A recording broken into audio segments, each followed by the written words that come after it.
All right, we are recording. Thank you, Maddie. All right, it is Monday, December 15th, 2025. It is 1 p.m. This is a meeting of the Land Use Review Board. I am Janet Hurley, the chair. I will ask board members to introduce themselves. Sarah? Sarah Hyde, good afternoon. Kirsten? Kirsten Sultan. And Brooke? Brooke Dingledine. I presume Alex will be joining us as he does want to give us a Tier 3 update today. But we do have a quorum, so I'm going to move forward. Are there any updates to the agenda from board members? Okay. And opportunity for public comment on non-agenda items. Hand is up. Thomas. Hello, this is Thomas Weiss in Montpelier. I have more of a question than a comment.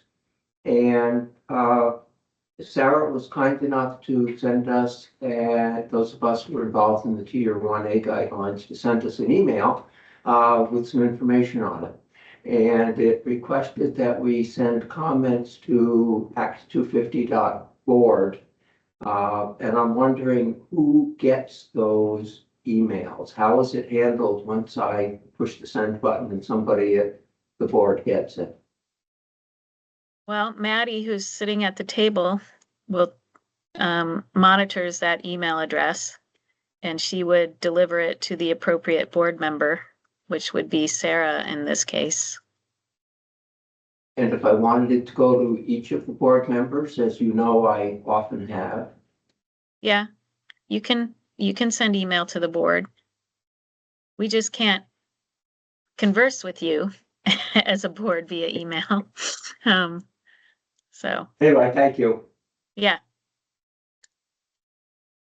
Okay. Oh, and Alex, will you introduce yourself? Hi, everyone. Sorry to be a minute or two late. This is Alex Weinhagen, board member. Thank you. Brooke.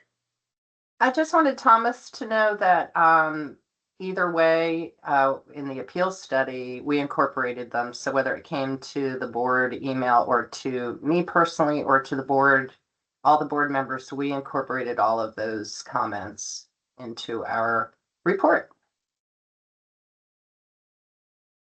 Thank you, Brooke. Okay, let's move on to item D, consent agenda. This is review and approval of the December 5th and December 8th meeting minutes. I'll move to approve with any revisions we might discuss. Okay, thank you. A second. Thank you, Kirsten.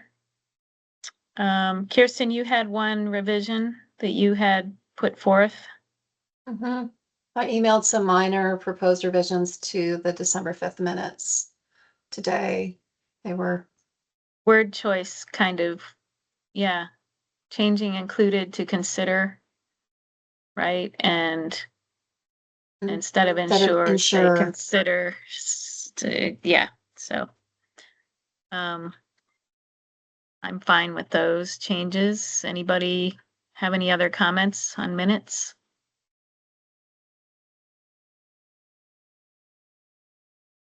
Looks like no.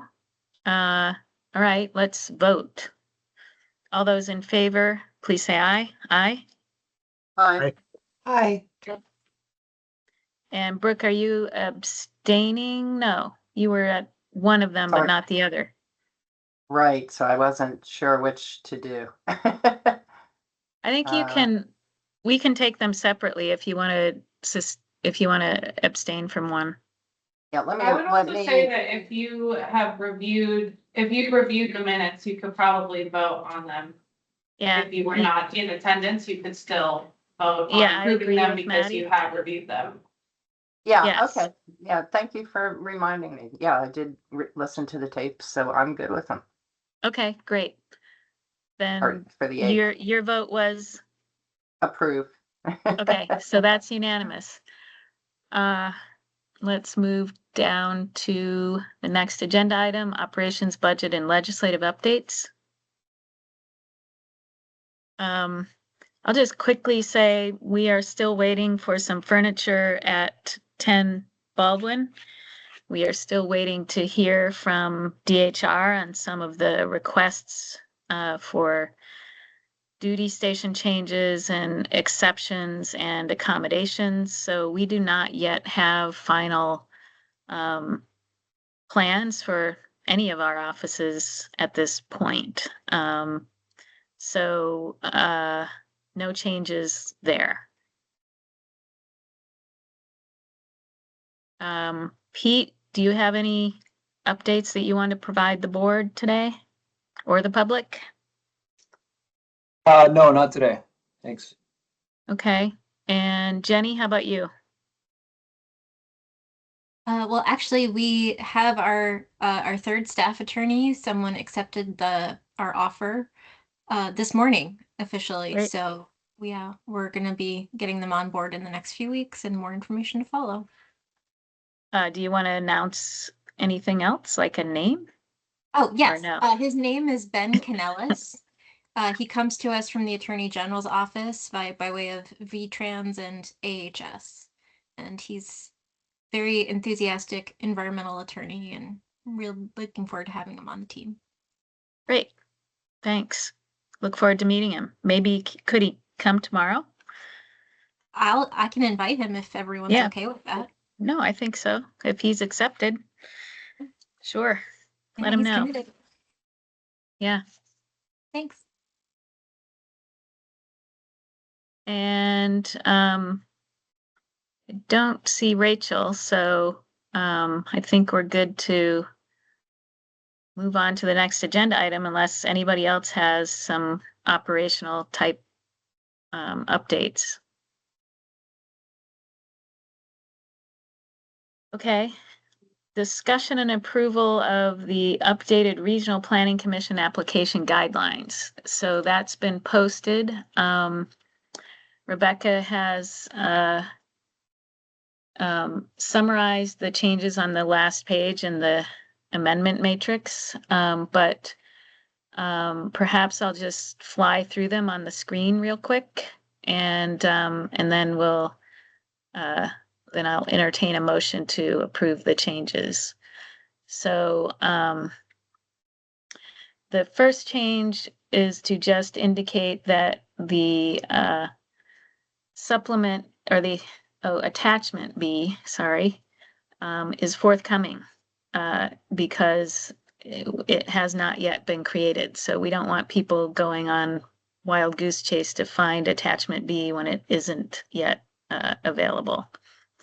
There's just a word choice change there. So this is the substantial change that we're proposing, and that is that we are no longer requiring that comments come to us on our comment form. So instead, all written comments must be submitted within 30 days of the date the pre-application is posted on the website.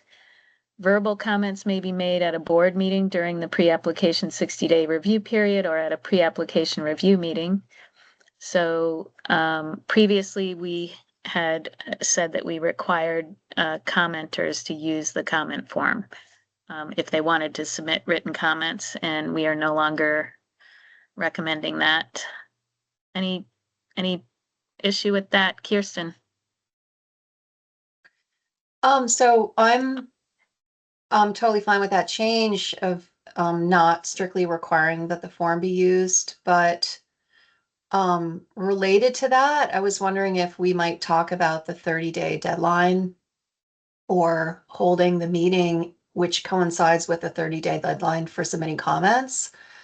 We've experienced that some commenters are asking for an extension, at least in part because they want to have had the benefit of the meeting component of the pre-application review before they formally submit. And so they're running sort of neck and neck. And I just wonder if we want to consider, and I haven't thought, what might work better, but maybe saying let the 30-day comment it would end 30 days or, I don't know, not less than some specified number of days following the meeting?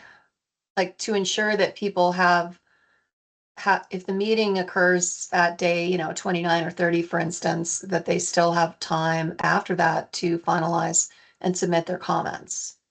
If you're following So me. given that we have a lot on our agenda, I would pin that for further discussion at a future meeting and propose that we quickly finish going through these comments and either accept or reject them so that we can move on. I just feel like it needs to be on our agenda to discuss at a future meeting. I appreciate the thought, though. Yeah, Is that okay? That's Okay. totally fine.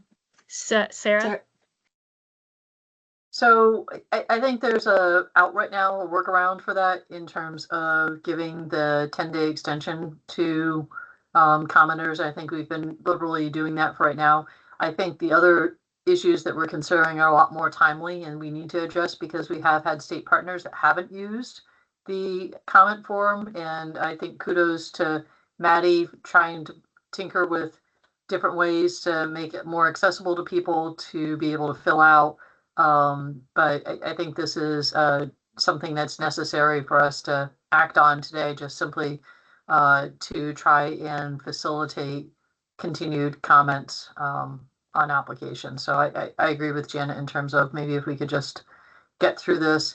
I think the wording too, Janet, just to highlight the way that it's written gives us some flexibility with that comment form. We can still provide it. We just have a little bit more flexibility with how it's given out and the different sections that are required and such. Yeah. Okay, I'm gonna move forward and I don't see any other hands. So one of the other things we noticed is that there were some Tier 1B redundancies that were sort of vestigial from before we added a separate Tier 1B process to the procedures here. So we just removed those.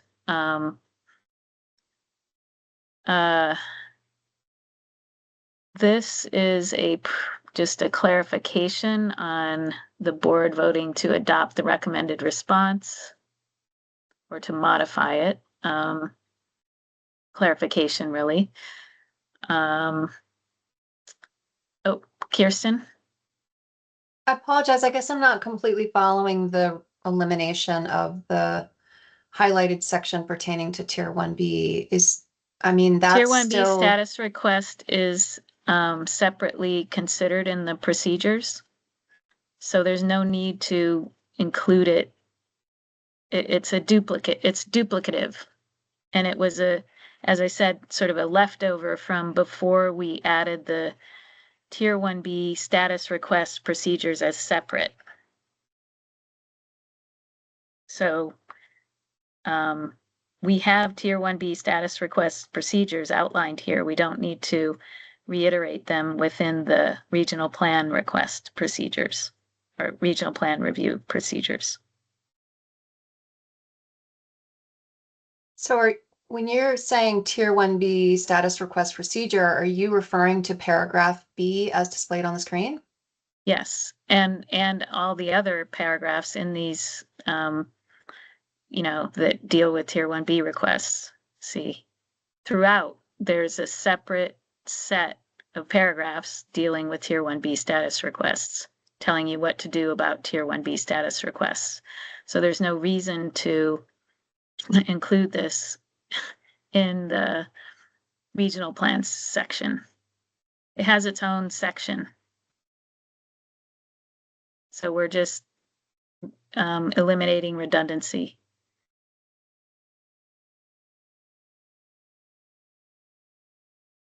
Okay to move on?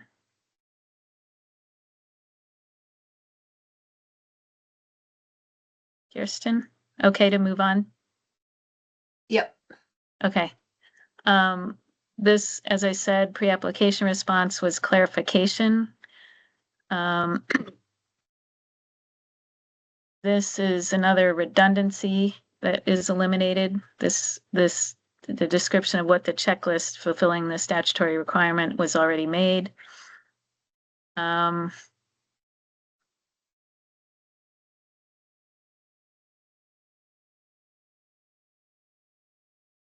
Tier 1B redundancy again eliminated here.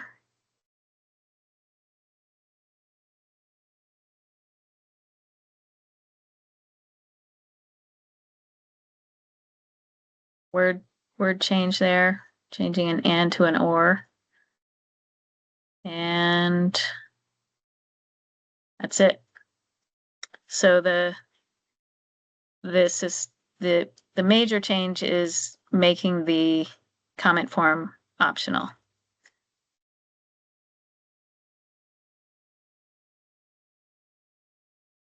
Would anyone like to make a motion? Oh, there's a hand up. Is that Maddie or is that Thomas? That is Thomas. Hi, Thomas. I'd like to point out in 1.600, the adoption history, section 1.205, I didn't find it in there. You might want to add it as another tier 1B redundancy elimination.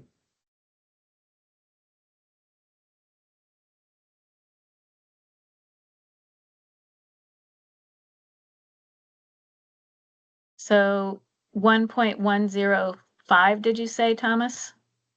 1.205. Oh, 205. Okay, let me just look at that quickly.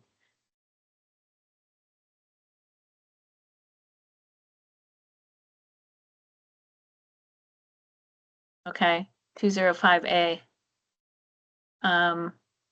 Is Rebecca on?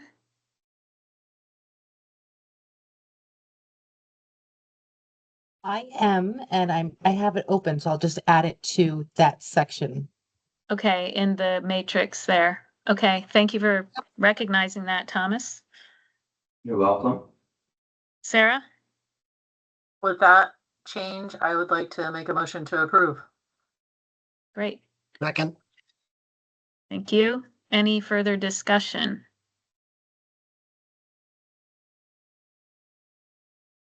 Okay, all those in favor, please say aye. Aye, Aye.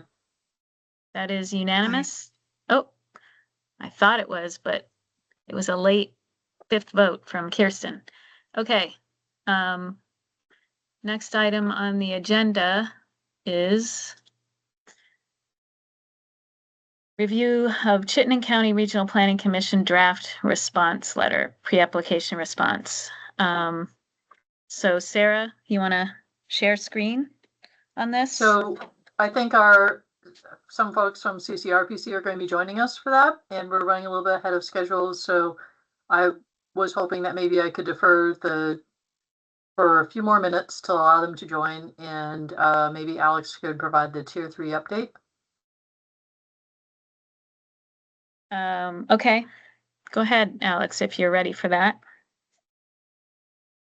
So I am, and I'm not. My intent was to get you a summary of the Tier 3 working group meeting that happened on December 4th, I believe. It was 2 weeks ago now.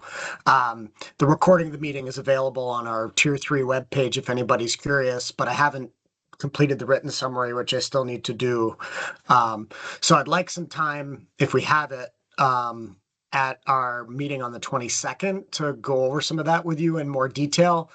But I can say today that I'm concerned about the path that I outlined after the public engagement sessions at the end of October.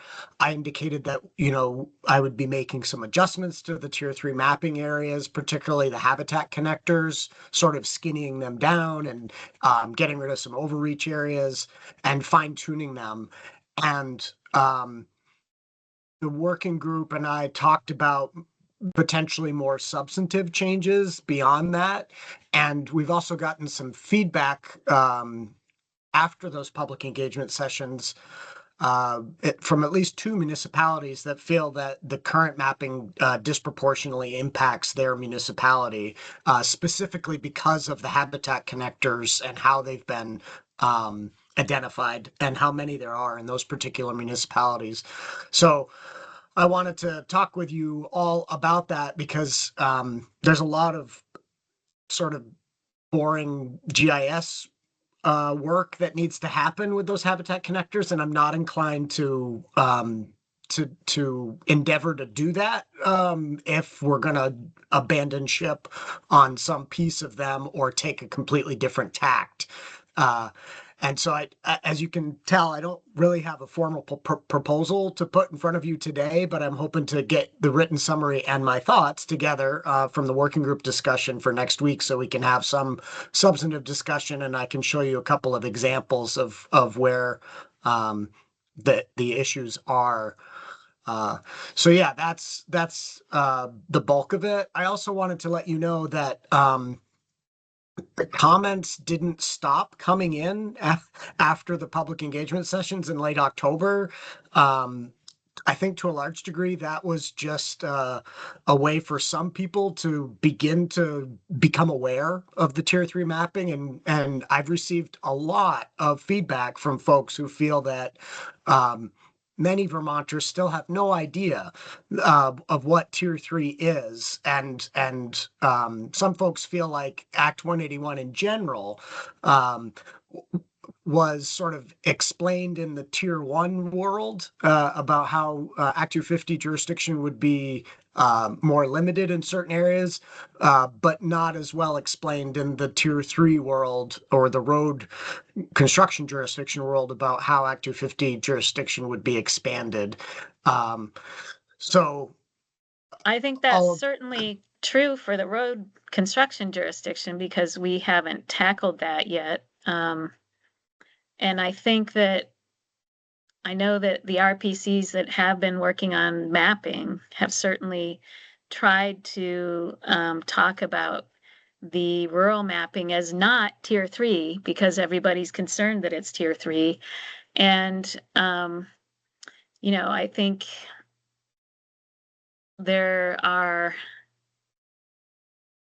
we're never going to be able to inform everybody, right?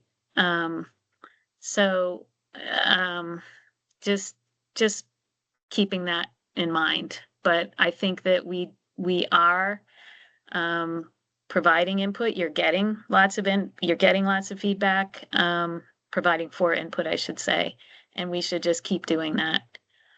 Yeah. But I have a question about the municipalities. So part of our charge with Tier 3 was to make sure that we don't that our mapping does not result in undue, burden on municipalities. So I wasn't clear if that was the consideration of a few municipalities is changing your entire outlook. Is that what you were suggesting? Or because I think what we would do is just look at those municipalities and maybe say something about, well, which of these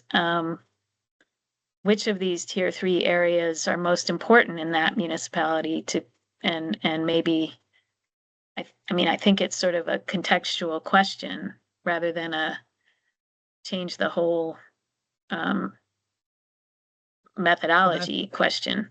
So that's a good, when we talk about it, hopefully next Monday, we can get into the meat and potatoes of that. I do think that the two municipalities that have expressed concern are indicative of more municipalities that do have the potential for disproportionate impact due to the habitat connector mapping methodology. So I don't think those concerns are specific to those two municipalities. So it's a larger issue. But as far as public outreach, Janet, just so everyone understands, the way I've been portraying this, both on our Tier 3 webpage and as I talk to people, is that our Tier 3 rulemaking is iterative, that we started with a public meeting and the working group formation back in the spring, just to, announce the intent to work on this based on the statutory requirement, that we created the sort of first public draft 2.1, that we went out to get public input on at the end of October, and we're still sort of receiving that as it trickles in. And that the next phase is to refine the mapping and the draft rules and go back out for additional public engagement in February, March.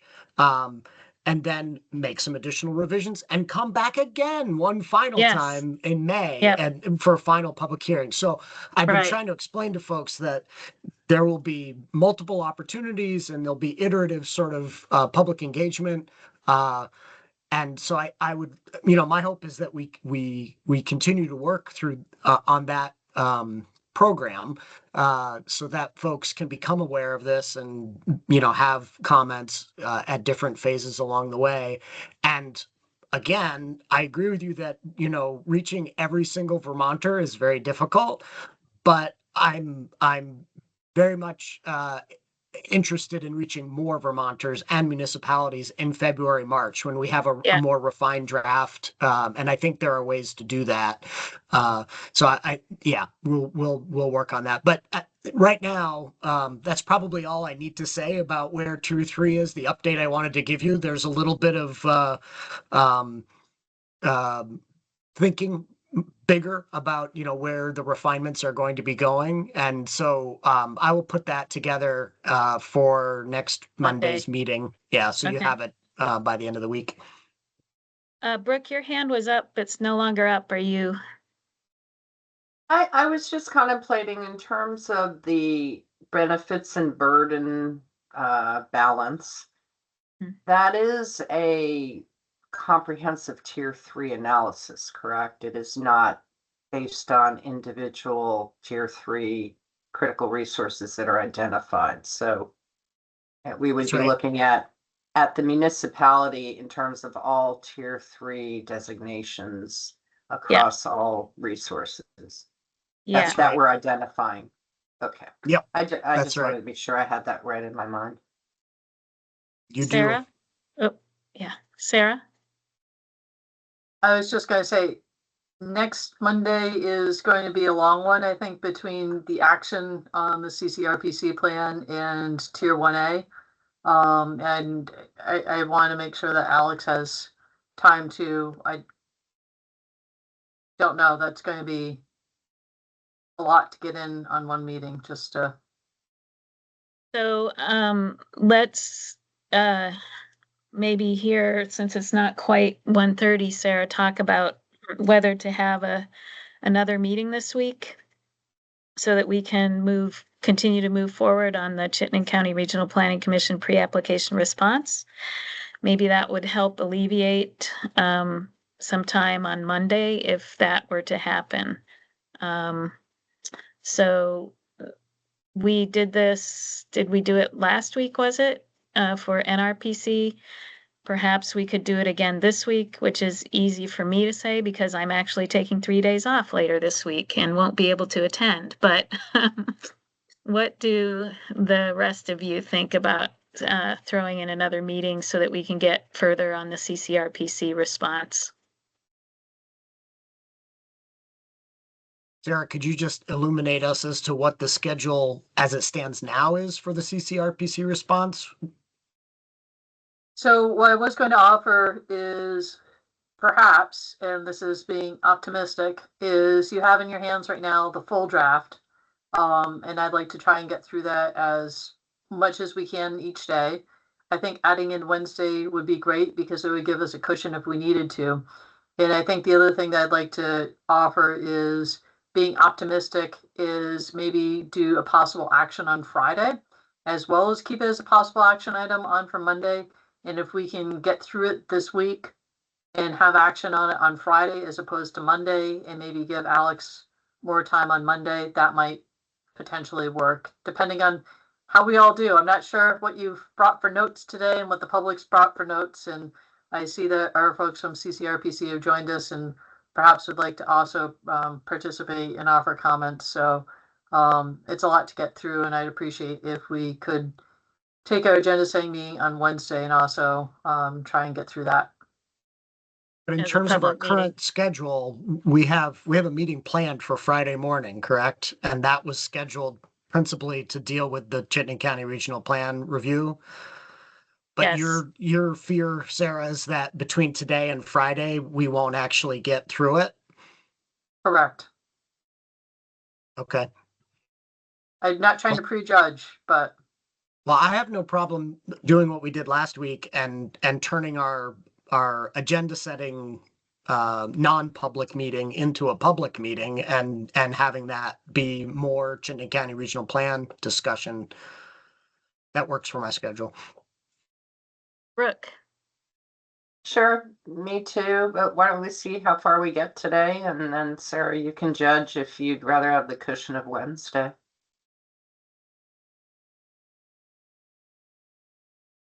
and Kirsten, I'm happy to meet on Wednesday. That's fine. okay. Okay.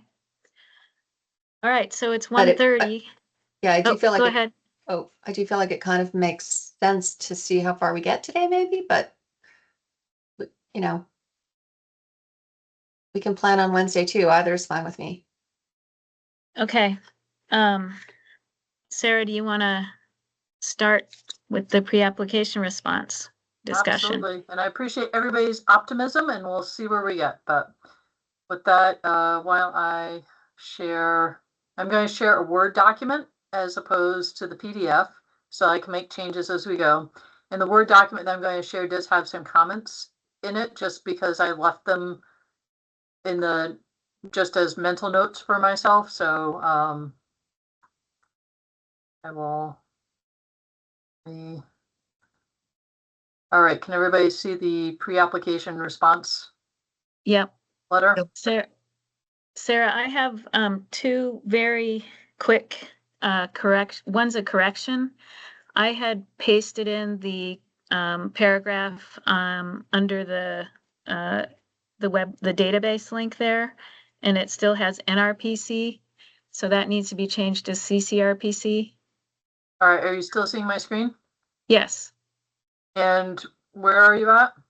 So the paragraph under the link, remember I pasted in what the paragraph that mostly Kirsten wrote for NRPC, because I think we should put it in all of them, and I forgot to change it to CCRPC. So we'll have to change our shell so that it, puts in the correct RPC whenever we start one of these. And then in the previous part of that paragraph, if it is the same paragraph, yeah, the sentence right there in the middle, a meeting occurred on 12/1/25. I think what we should say is that the board held a pre-application review meeting on that date, because that's what we call it in our procedures. The board held a pre-application review meeting on 12/1/2025.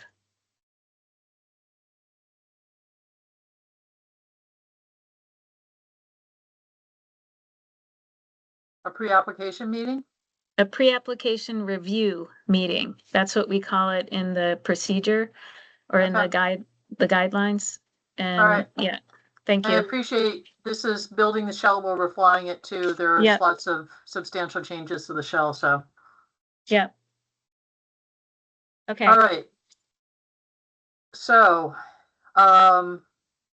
let me dive back into it. I'm happy to take questions and comments as we go. I know the board is perhaps familiar with the shell now, as we just went through NRPC last week. But I'll sort of narrate just for the general public and our CCRPC friends that have joined.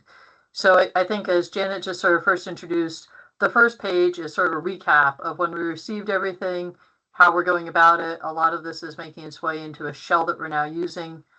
And then we get into conformance with state planning goals.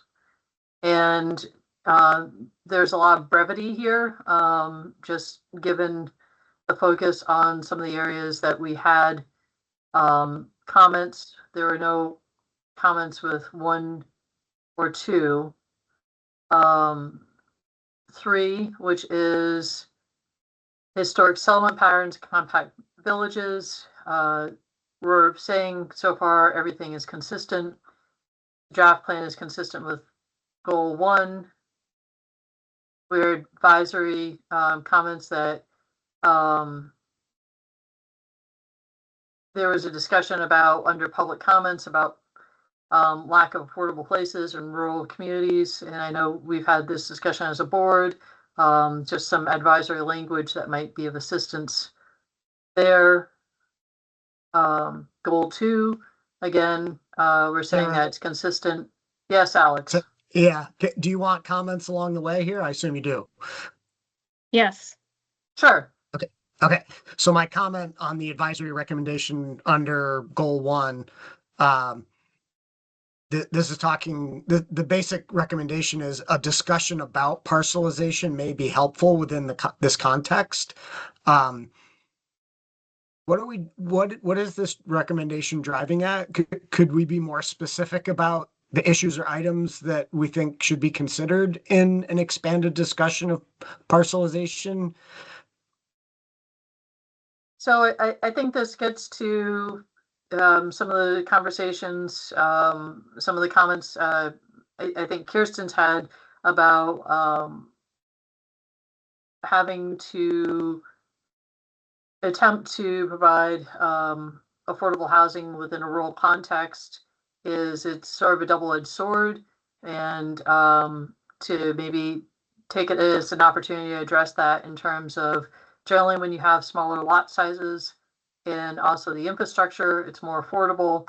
But if you do that within a rural context, it also can be a detriment to the rural character. So I think that was a quick summation of some of those thoughts as the advisory recommendation. And again, it is advisory. It's a take it or leave it. Yeah, I Is that guess my helpful? concern is that is helpful, but I guess my concern is that this could be a much larger discussion than I think is warranted. So I'm not super comfortable making this advisory recommendation because I think it opens up a Pandora's box that doesn't need to be opened, that is relevant, but isn't really necessary for the accomplishment of goal 1, even in an advisory sense. So I'm just a little uncomfortable including this as an advisory recommendation due to lack of specificity and the potential for it to, be seen as morphing into a So- much larger conversation. Can I recommend maybe a compromise? And just keep public outreach revealed concerns about lack of affordable places to live in rural communities. How about just saying, consider more discussion of this issue? Period. And it's a take it or leave it. What do you think, Alex? I'd be happier with that than this, Yeah. the additional language about parcelization. Yep. But I'm happy to Right. listen to others if they want.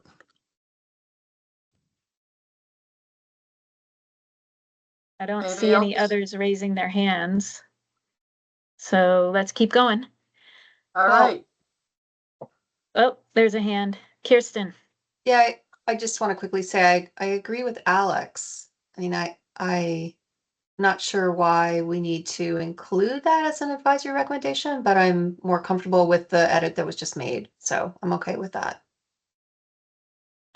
Sarah, on the advisory recommendation under goal 2, there's a missing word before economy chapter.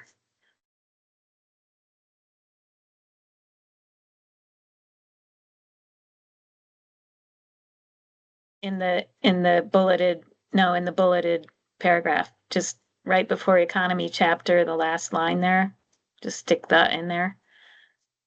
Thank you. All right. And Janet, I know CCRPC had asked about participation parameters for them, and I don't know how you'd like to proceed in terms of if you want me to stop on each goal, ask for comments from the board, and then ask for comments from the public. So I think as we did with NRPC, if Chittenden County staffers feel they can add to the discussion, please raise your hand as we go. Alex? So I think this is a good advisory recommendation under goal 2. And I note that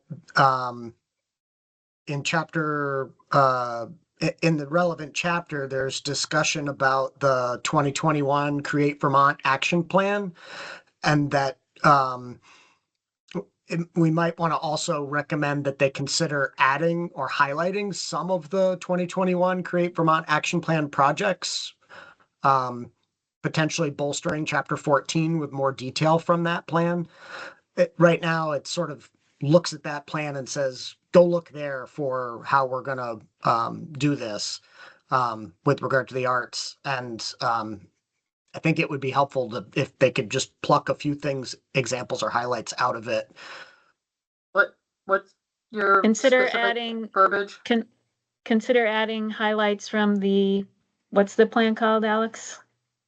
Yeah, consider adding or highlighting some of the 2021 Create Vermont Action Plan projects. 2021 Create Vermont Action Plan.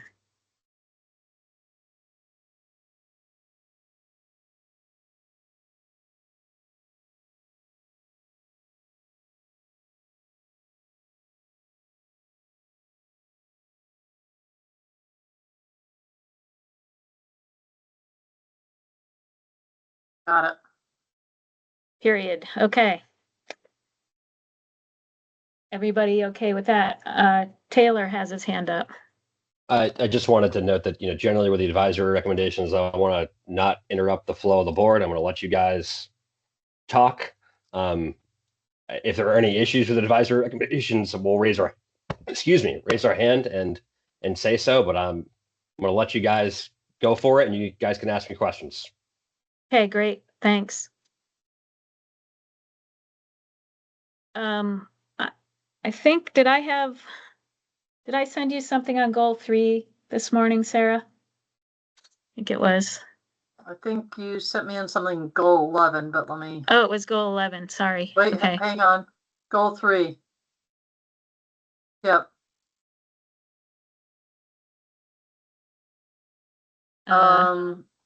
So I think your wording was,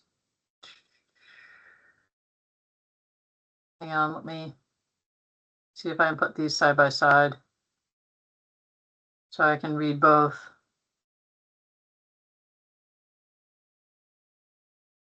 I can probably find it. So Yeah. I'm going to copy and paste what you just provided. Okay. Yeah. Right in, under that. and I think that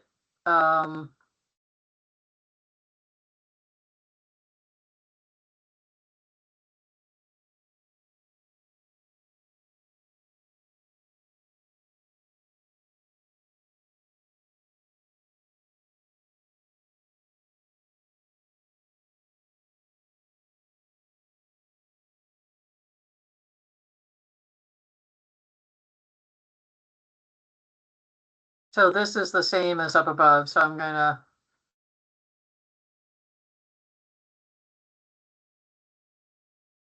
So I just felt like if we are going to tell them it's inconsistent with the goal, that we should have a little bit more information about why. And so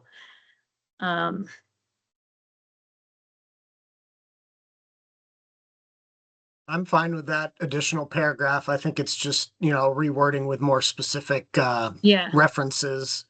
Yes. I have some suggestions on the required revisions portion. Okay, and Taylor, your hand is up. Go ahead. Let Alice go, but generally we're fine making the required revisions as drafted currently. Alex. So the way it's currently worded, Sarah, it says acknowledge the region's vocational schools, private schools, and provide data on how these institutions provide educational and vocational training opportunities. I would just reword that to acknowledge the region's vocational schools and private schools, period. And then new sentence, provide data. provide additional data on how both public and private schools provide educational and vocational training opportunities, so that the required revision is related to all schools, not just vocational and private.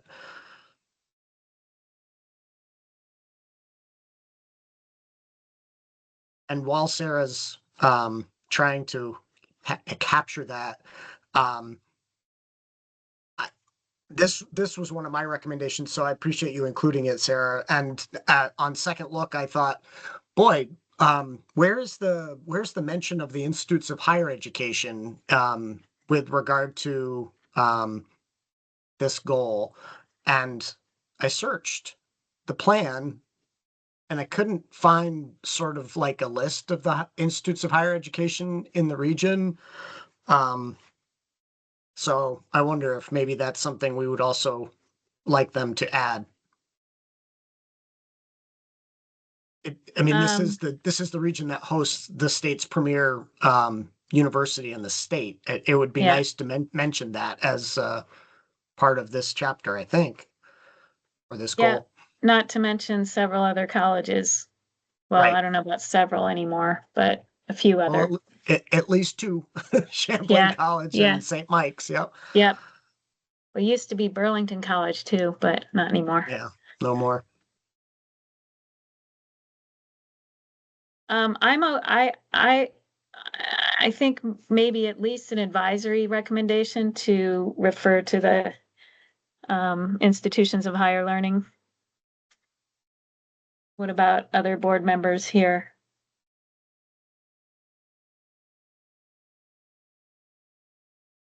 Kirsten. Sure. I think that's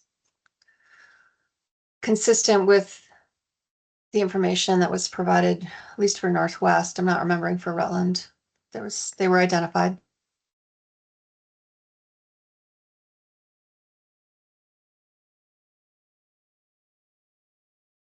And Sarah, I'm happy to let you, put in a reasonable advisory recommendation as you are doing now without us having to critique it today.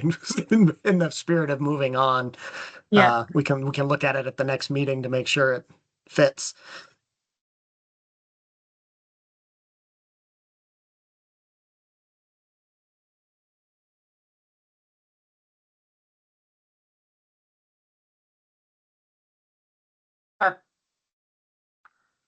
Anything else on goal 3? All right, goal 4. And we're saying that it is consistent. Our advisory is to include the new CHIP financing program. I think there's a lot of good information on the TIF program. And also consider transit-oriented design and connection to land use under Action 8. This next bullet, Sarah, I kind of struggled with the wording. I'm not exactly sure what it's saying, but I think maybe it's saying prioritize the needs, costs, and methods of financing the V-Trans project selection and for the V-Trans project selection and prioritization process.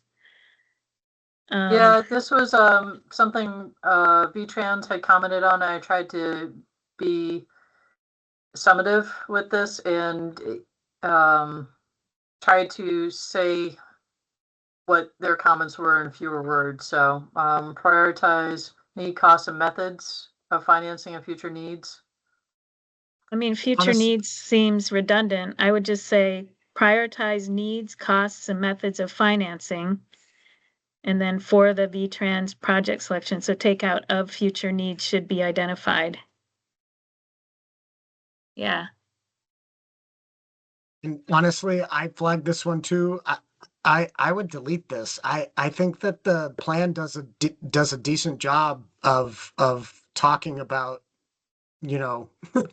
what the Metropolitan Transportation Plan is, and this seems like a level of detail that we don't need to recommend even as an advisory, even in an advisory way. I'd be okay with that. What about Kirsten and Brooke and Sarah on that? It's already an advisory in that it's in AOT's comments. I try to be inclusive of I know. all the comments that we received wherever possible within our comments, as long as they didn't cancel each other out. So Yeah, I hear you. know, before I make a decision about whether to keep or exclude for advisory, I'd like to hear from Taylor, perhaps. The thing I would add here is that, we can reference the TIP, the Transportation Improvement Program, that we have to have as a Metropolitan Play organization that is more detailed even than the process that happens with the VPSP2. Like, that process informs the TIP. And so we can just directly reference the TIP, which really gets detailed about priority and about Yeah. those are the highest priority projects and the costs that go along with them.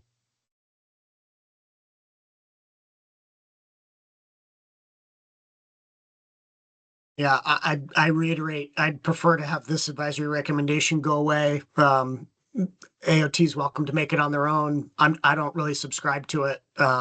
So that's my recommendation. Kirsten, Brooke, do you have feelings about this one? I do not. Okay. I think I'll let you guys duke this one out.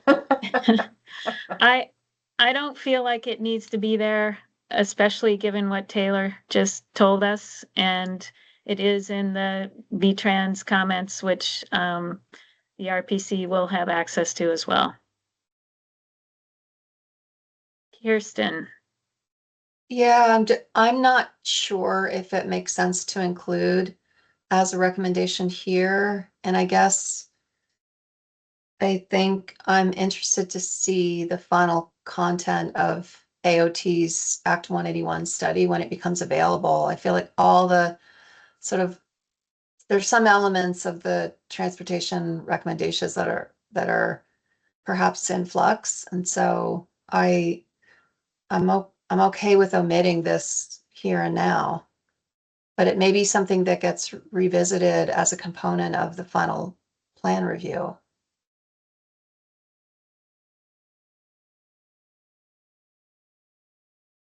All right, anything else? I'm going to strike that for right now. Anything else for goal 4 advisory? I was a little confused about the 4 mapping of state highway right-of-ways. Use AOT's spatial data hub. If there are areas that have gaps, then defer to the parcel viewer lines. I don't know what the parcel viewer is. I had And- similar concerns, Janet, and I think I know what they're talking about, but I think what they're talking asking about is, parcel data, not the yes, viewer. and I think what they're saying is we don't like the parcel viewer data that the state maintains. We have our own AOT spatial data hub for parcel lines. Use ours, and then if there's an issue, go back to the other statewide parcel information. And if that's Yeah. what their comment was, I think that's really overcomplicated, and I don't suspect that any other RPCs are doing that. I think Yeah. that if AOT has issues with the statewide parcel mapping, they should work with VCGI to fix them. Yeah. We shouldn't be requiring RPCs to use 2 different parcel maps. Yeah, I agree.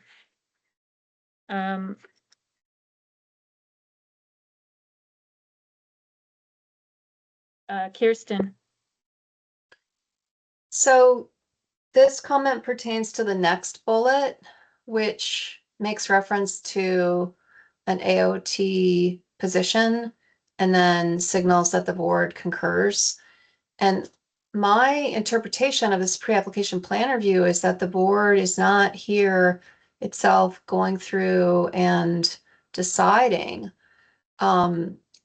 the elements related to other participant comments, that those are collected and provided to the RPC for their information and benefit, and so that the RPC can itself decide if it wants to make revisions before filing their final plan submittal. And I'm not interpreting that what we're doing here is going through all those state agency, et cetera, comments. So I don't want to make this kind of statement that suggests that other participant comments are, don't have board concurrence because they're not addressed. And I think we need to be careful with what, our review does and does not encompass. So I think my interpretation is if it's in this response, it's the board's comment. So if we are bringing in AOT advice, then we are either concurring with it, then we are concurring with it because we're putting it in our response. So the question is this something that the board feels is an important recommendation to be made, regardless of where it initially came from? Brooke. Let Alex respond to that because I'm on a different issue. Okay. Oh, I was just going to say, Kirsten, I do understand what you're saying, and I'm sensitive to it as well. But I actually appreciate the fact that Sarah took the time to go through all of the other comments and pluck the ones that she felt the board should be commenting on them ourselves. So I'm happy to look at all those, but I understand your reservation, and I don't disagree that I don't want other commenters to feel disenfranchised because we didn't, adopt any of their comments. But I do like, a more comprehensive review and taking advantage of comments we've received from other parties to the extent we feel they are important. With regard to this particular one, I don't think it's important, so I prefer not to include it. I think there are reasons why the Greenway, the Burlington Greenway, is not mapped as its own little FLU. It's a really important feature on the land, but it's a tiny feature with regard to a future land use map. And so I'm comfortable with the way the RPC and the city have mapped it. So I don't really agree with the comment. I'd prefer to strike it. And I would also add that I think this belongs in the map section rather than this section if it is to be a comment. I know that I had comments on the way that certain portions of the shoreline and the greenway were mapped. So I think those will come up later. Keep going. Brooke, I think had something on the next one. Yeah. Actually, it was on the one prior that we didn't strike out. I just had a kind of a question about plan maps should consider showing the Lake Champlain Scenic Byway and limited access highways. I totally agree with identifying the scenic byway. I don't understand specifically why limited access highways are being identified, but I do want to chime in. Just so that Taylor hears my position. I think it's really important to put those on the maps and make sure that our scenic resources are identified regionally as well as in town plans. So if that's something of regional significance, that would be great if it would be identified. Thanks, Brooke. I actually had some wording issues with this one, and it makes it sound like every plan map should show scenic byways. And I would rather reword it to say, consider showing the Lake Champlain Scenic Byway on transportation maps. And I think they already show limited access highways on it. So I was just going to give Sarah that comment offline because I considered it kind of a wording issue rather than a substantive one, but since we're talking about it, I'll throw it in there now. I think you both raised good points. Thanks for bringing that up, Brooke. I have something to add. All right, I turned it into two comments. Kindergarten. Maybe I'll be in first grade soon. So aren't the limited access highways shown on the transportation map? I think they are. I can't imagine that they're not. Taylor, are they fully inclusive of all limited access areas? I was trying to figure out V-Tran's comment on that too. And Let's I see. Yeah. you know, I'm looking at just some of the maps. They show the limited access highways. They don't call them out specifically as limited access highways. I am fine just creating a map that shows just the limited access highways if that makes VTrans happy. That's fine. Well, that's VTrans. I'm not sure we care Yeah, to put it I in hear you loud our, and clear. yeah. I Is it mean, something that, because for instance, IA9 and other highways that somewhere in the wording in in a map box or something like that, where you can say IA9 is a limited access highway or something? I don't know. We could do that too, and I'm fine working with Chris Clow or whomever at VTrans, Matthew Orencia, to figure out exactly what they need here or would like here. So I'm Are just you going to here? leave it at consider noting. so, yeah, I mean, I just keep out the whole thing about limited access highway. And if Taylor wants to work with VTrans on that, fine, but it's not something that I feel like I need to tell CCRPC to do. Yeah, it All might be right. easier just to strike that second sentence, Sarah. All right, so I'm hearing from 2 board members that limited access goes. All right. Happy to move on. Is there anything else that anybody has under goal 4? All right, seeing none, I'll move on to goal 5, which is the historic and scenic resources. And again, I think this came up in the pre-application meeting where there were concerns that this could be a bit more of a robust conversation. And we're saying that it is not consistent this time. And we have 3 specific things that we'd like to see under required revisions. The first is to be bolstered to address historic resources. Also a description of historic villages and our sites, history of the land. So we're giving several things that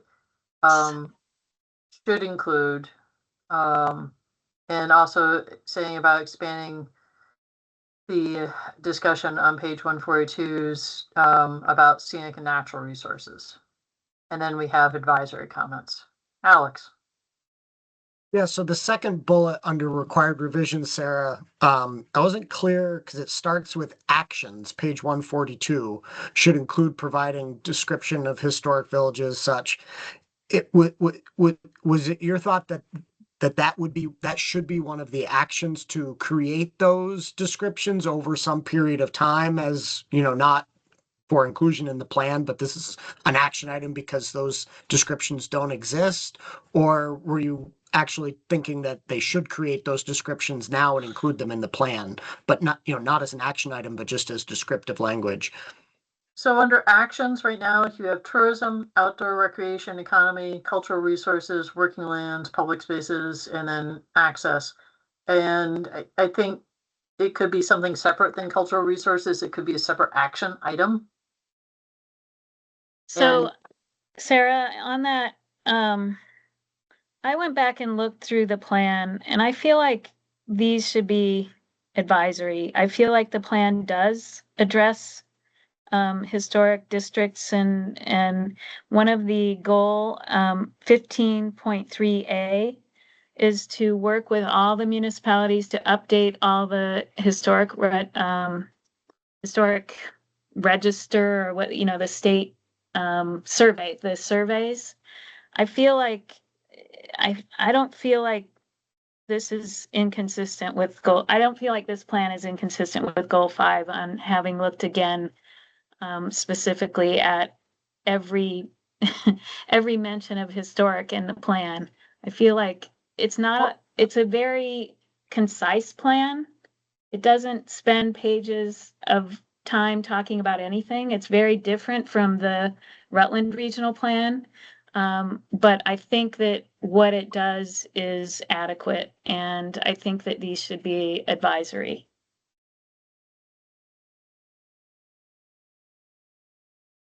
And I think we should definitely indicate that, if you look at 15.3A, that's something that this plan commits to doing with its municipalities, and I think it's a pretty big effort. It will be a big effort to do that. And I don't know if people want to look at 15.3A. Well, in fairness, Janet, that action item is to simply work with partners to identify funding. Doesn't actually commit to doing anything, just looking for money to do something. And with respect, I don't agree. I think that chapter 15 is not substantive enough to meet the goal, the statutory goal.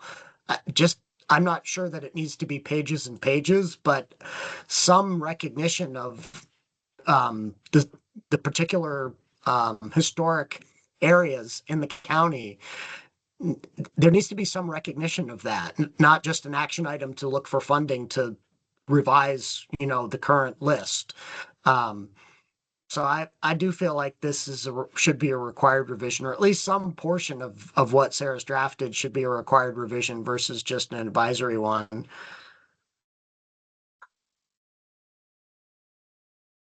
Sorry, I can't, I'm not seeing whether people have hands up right now. Hold on. Or Sarah, can you take over calling on people for a minute? Kirsten? Yeah, so I think that more information is needed and may also have a nexus to some of the future land use designation reviews. And I would like to retain this as a required revision, but I would suggest that it be reworded to omit the word should. It might read, for instance, revise information on page 142 to include descriptions, etc. Something of that nature that's more definitive and doesn't have sort of the should language. That's my thought. Can I ask Taylor a question?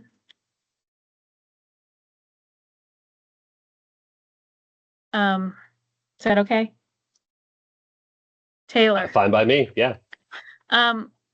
So on page 141, the historic resources subsection refers to the Mhm. Ecos Plan map viewer Mhm. as showing 85 designated historic districts, and points out more than 4,400 designated historic sites, including 2,500 in Burlington alone. Are those shown on that map viewer? I'm opening it right now. If they're not there, they should be.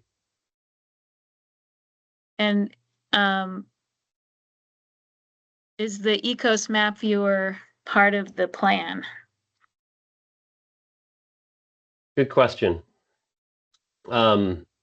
I do see, and it's probably a little hard to see, but if you go to that map viewer and you go to social community section, if you scroll down, there is a historic site and historic district layer that you can turn on. If you turn off the built environment tab on the top, you can see all the historic sites and historic districts in the county. Is the map viewer a part of the plan? Do you incorporate it specifically? But just hearing you describe how you would have to find it, seems a little convoluted for somebody. So maybe it makes sense to add a map to the plan that shows it. Yeah, we can do that. I mean, in Burlington, it's like impossible. It's just, I mean, Too many. do you mind if I? Yeah. It's too many. You can't even Well, see maybe anything. just districts with an indication of how many contributing structures there are within each or something like that. Sure. And I wasn't, my comments were not really revolving around adding more maps. It was really about descriptive language in the text of this chapter, which I feel is an underbaked chapter, frankly. And I think that you could talk about, or in a tabular form, mention where historic districts are located without having to, do the impossible of mapping all of them, especially structures in places like Burlington. It's just when I read the plan, there just didn't appear to be any recognition that there were a lot, or that where they were, or their sort of importance in an urban landscape that is reinventing itself all the time. Chittenden County is different from a lot of other regions in the state in that regard.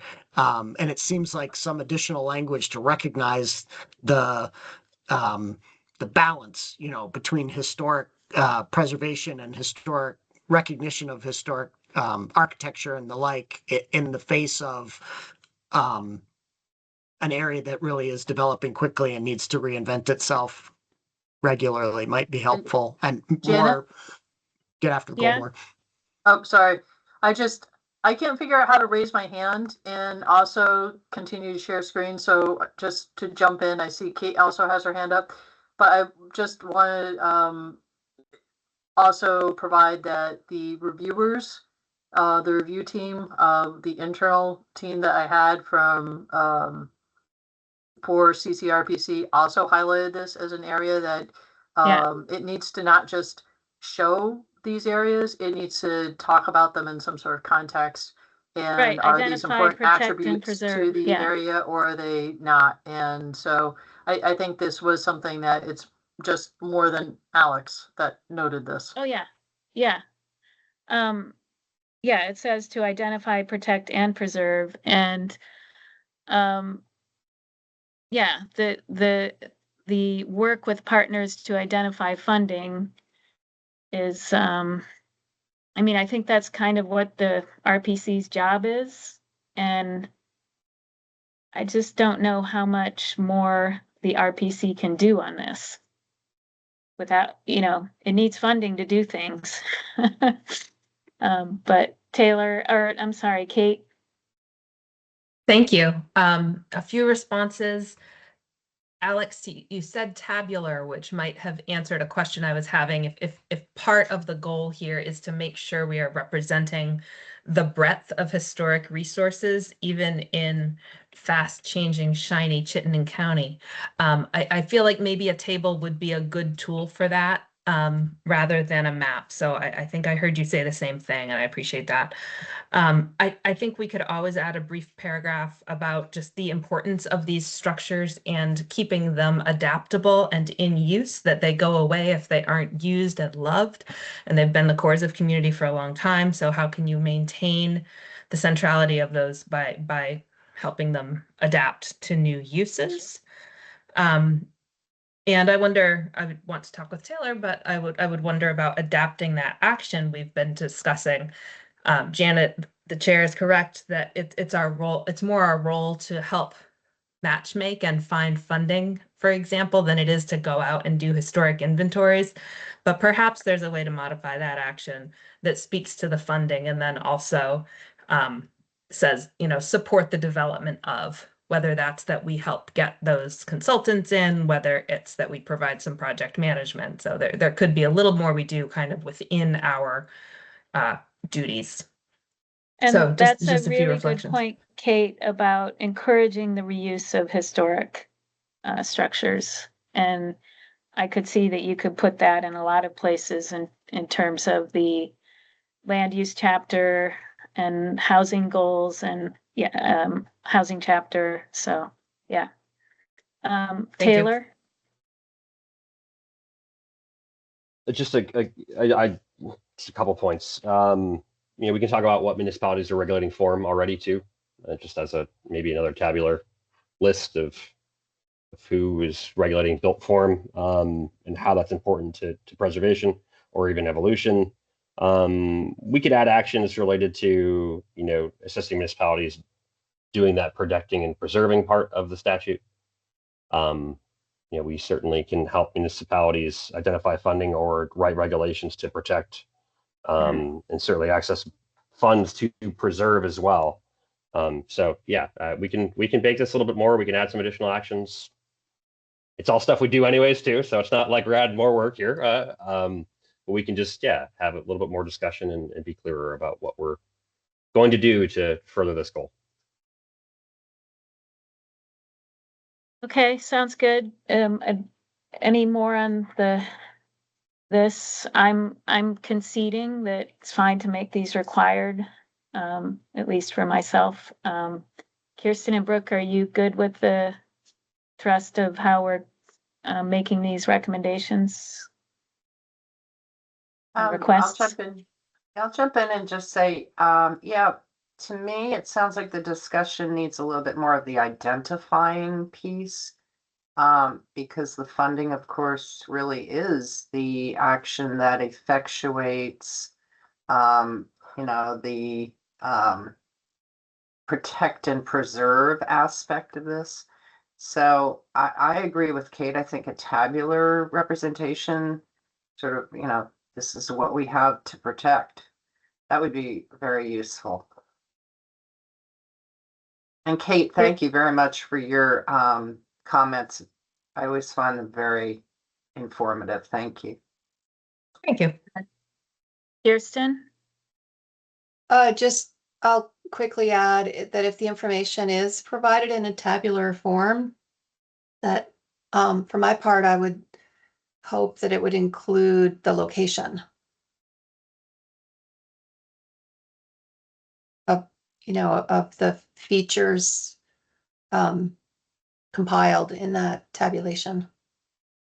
So I'd like to. I'll second that if I can jump in, Kirsten, because I'm not familiar with a lot of the place names, so that would be very helpful. But I'm not the only one reading it, so.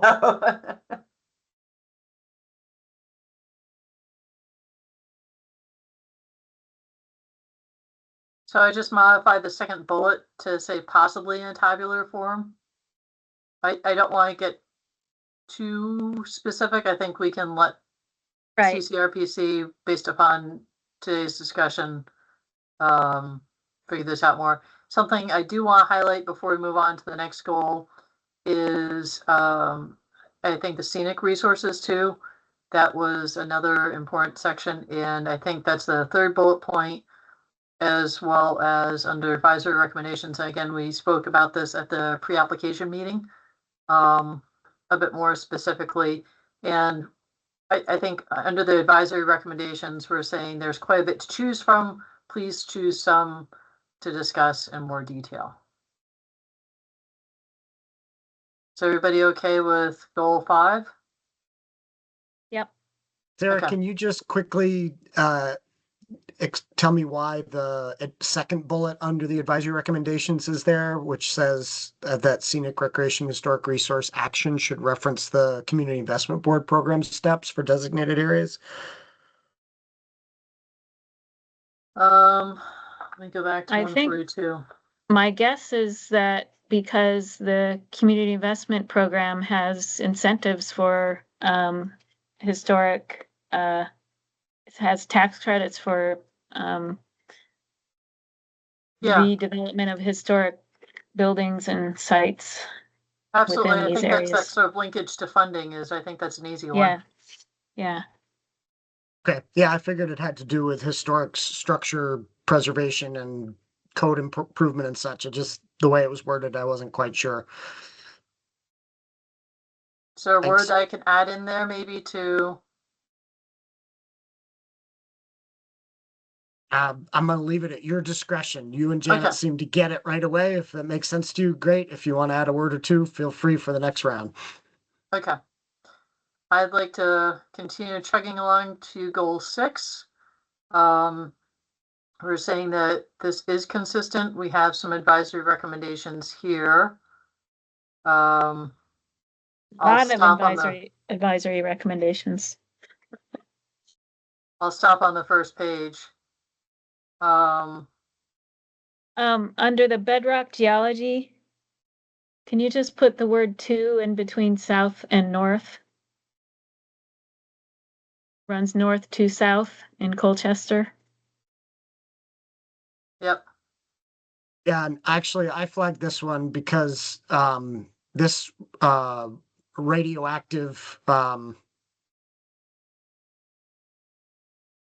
properties with potable water is not constrained to just that location. There's a similar vein of that in Williston and Heinsberg. But rather than adding that to the list, I don't think this is a major geological threat. I think this is just like radon or other things, which, you know, are important to know about. But I don't think that the regional plan necessarily needs to call this out in terms of major geologic threats.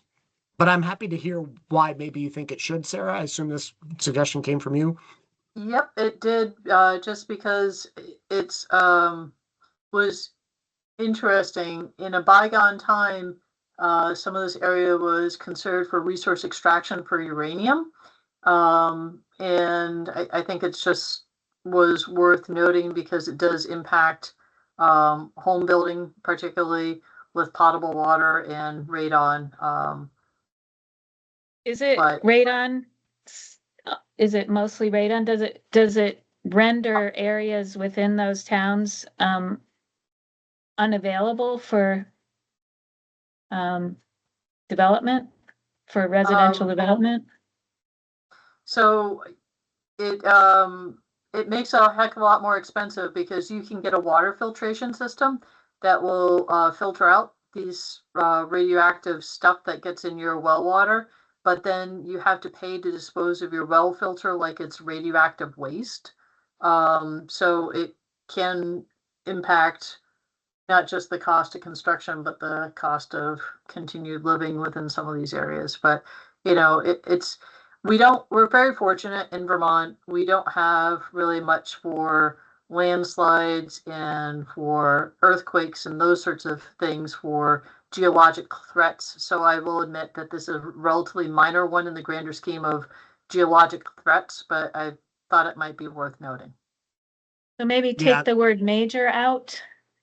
And I'm just curious as to, you know, how much area within those towns are we talking about? And is it significant enough that it would impact affordable housing development within those towns, within growth areas?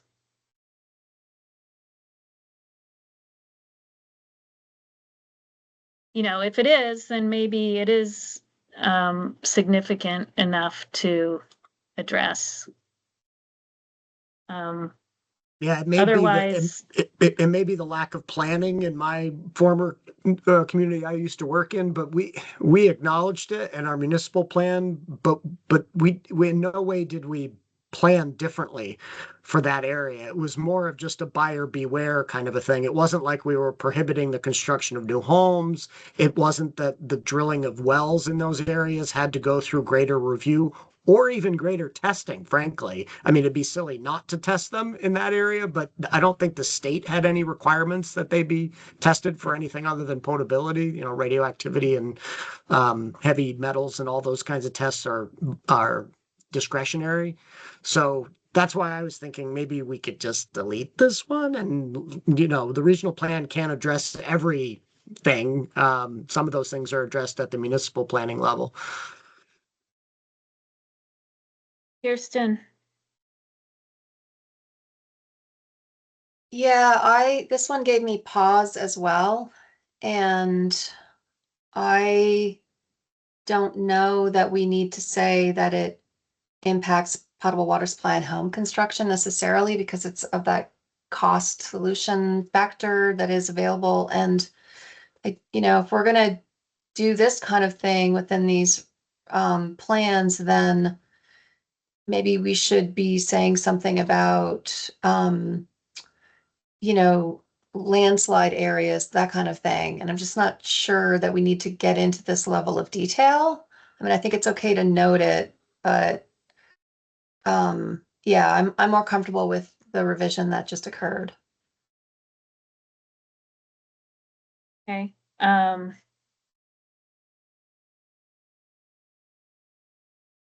it's advisory, take it or leave it. We don't need to,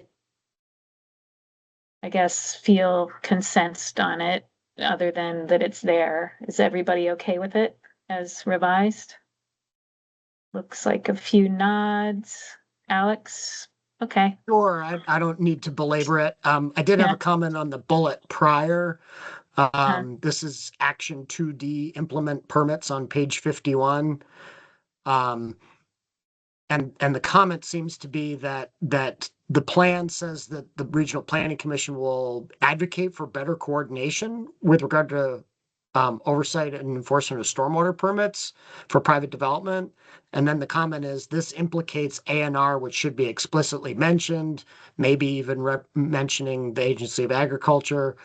I don't think, I'm not sure that we need to tell them that they must mention A&R and the Agency of Agriculture. I think what I'm suggesting is unless somebody can explain it to me, I'd prefer to remove this bullet entirely.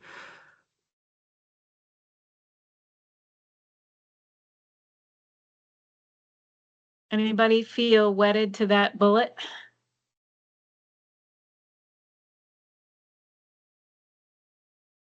Kirsten? I think that it's a helpful reference within the regional plan. And I'm fine with removing the more specific reference to ANR and Agency of Ag, but I would leave it. I think that So it's already can be there, that's what really- it's saying, is that action 2 says that CCRPC will advocate for better coordination. So Right. the The first comment sentence is is already only in the about, plan. the comment is only about adding A&R to that, that implementation of permit process. So, So this was my comment, and I'll just say that, you know, there's a whole bunch of stormwater regulation that happens at the state. And what sort of better coordination is there?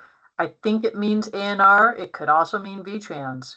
I'm sure that in the context, it's probably not AAFM, but it was just one of those, if you mean ANR, mention it. If you don't mean VTrans, but I think if we take out this comment, it's fine. It just means that it's broadly that they're going to coordinate state and municipal, and that could be a variety of different things.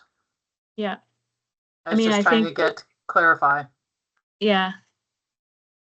But they're gonna do the coordination and probably can't do the coordination without coordinating with the proper state agencies. So I don't know. I'm okay taking it out. I had a question about the ecological systems chapter bullet. I'm not sure what this is about. The A&R commented, I guess, that a conservation plan will be established. But what are we asking here? That it be referenced by the plan if it doesn't even exist yet? I'm not sure. So the first part is to try and clarify. So you really need the first bullet, which is is the 17% of recreation and the 24%. And so that's sort of a clarification. This goes into another clarification of it would be helpful to know what percent of forest habitat is actually a permanent conservation easement versus, for instance, within the confines of Camp Johnson or the Ethan Allen firing range, which are government owned. And so at the second part of the sentence is recognizing that there is something more specific being worked on, and you have over 67,000 acres of forest that are in current use. That's not a permanent protection. So there are different pieces of this here, but it might be helpful to have some more specifics. And again, this was trying to condense a fairly long comment into something that was short when we were editing.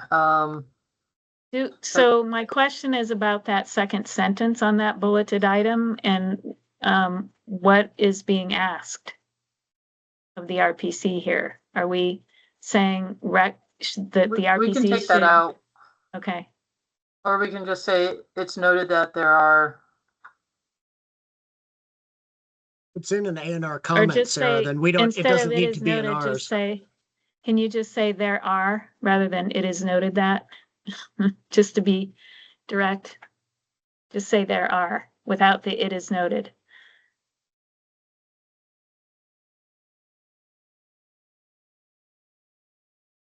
all right. Um, And Kate has her hand up.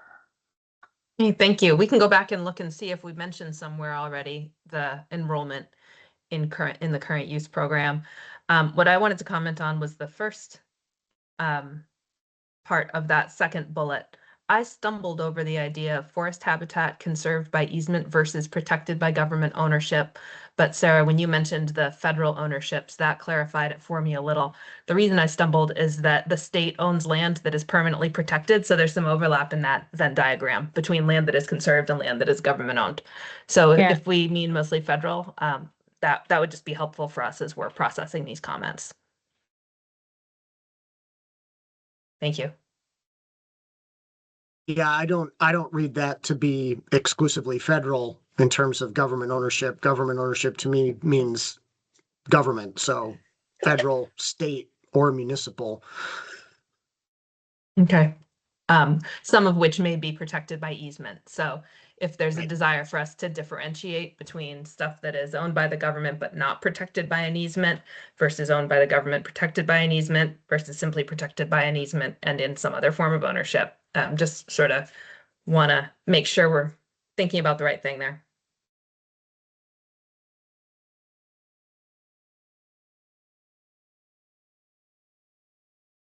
Kirsten? Oh, I took my hand down, but since you're on the second paragraph bulleted last sentence, you have the word are twice. I think you want to omit the second one. 67,210 acres of forest land enrolled.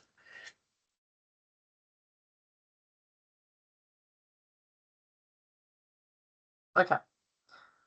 Is it all right if I scroll down to the second page of advisory comments? Yep. All right. Fantastic.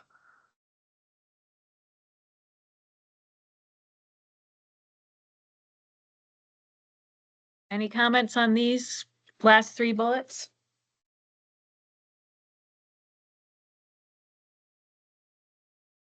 Looks like no.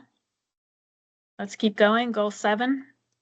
All right, we are saying that is consistent, and I think there are some comments in here about Act 174 that's just worth mentioning in terms of things that will have to happen in Act 179 when the Enhanced Energy Plan comes up for renewal, but because they do have an adopted Enhanced Energy Plan, similarly to CCRPCs, they are absolutely consistent. It's they've sort of gone above and beyond on the energy front.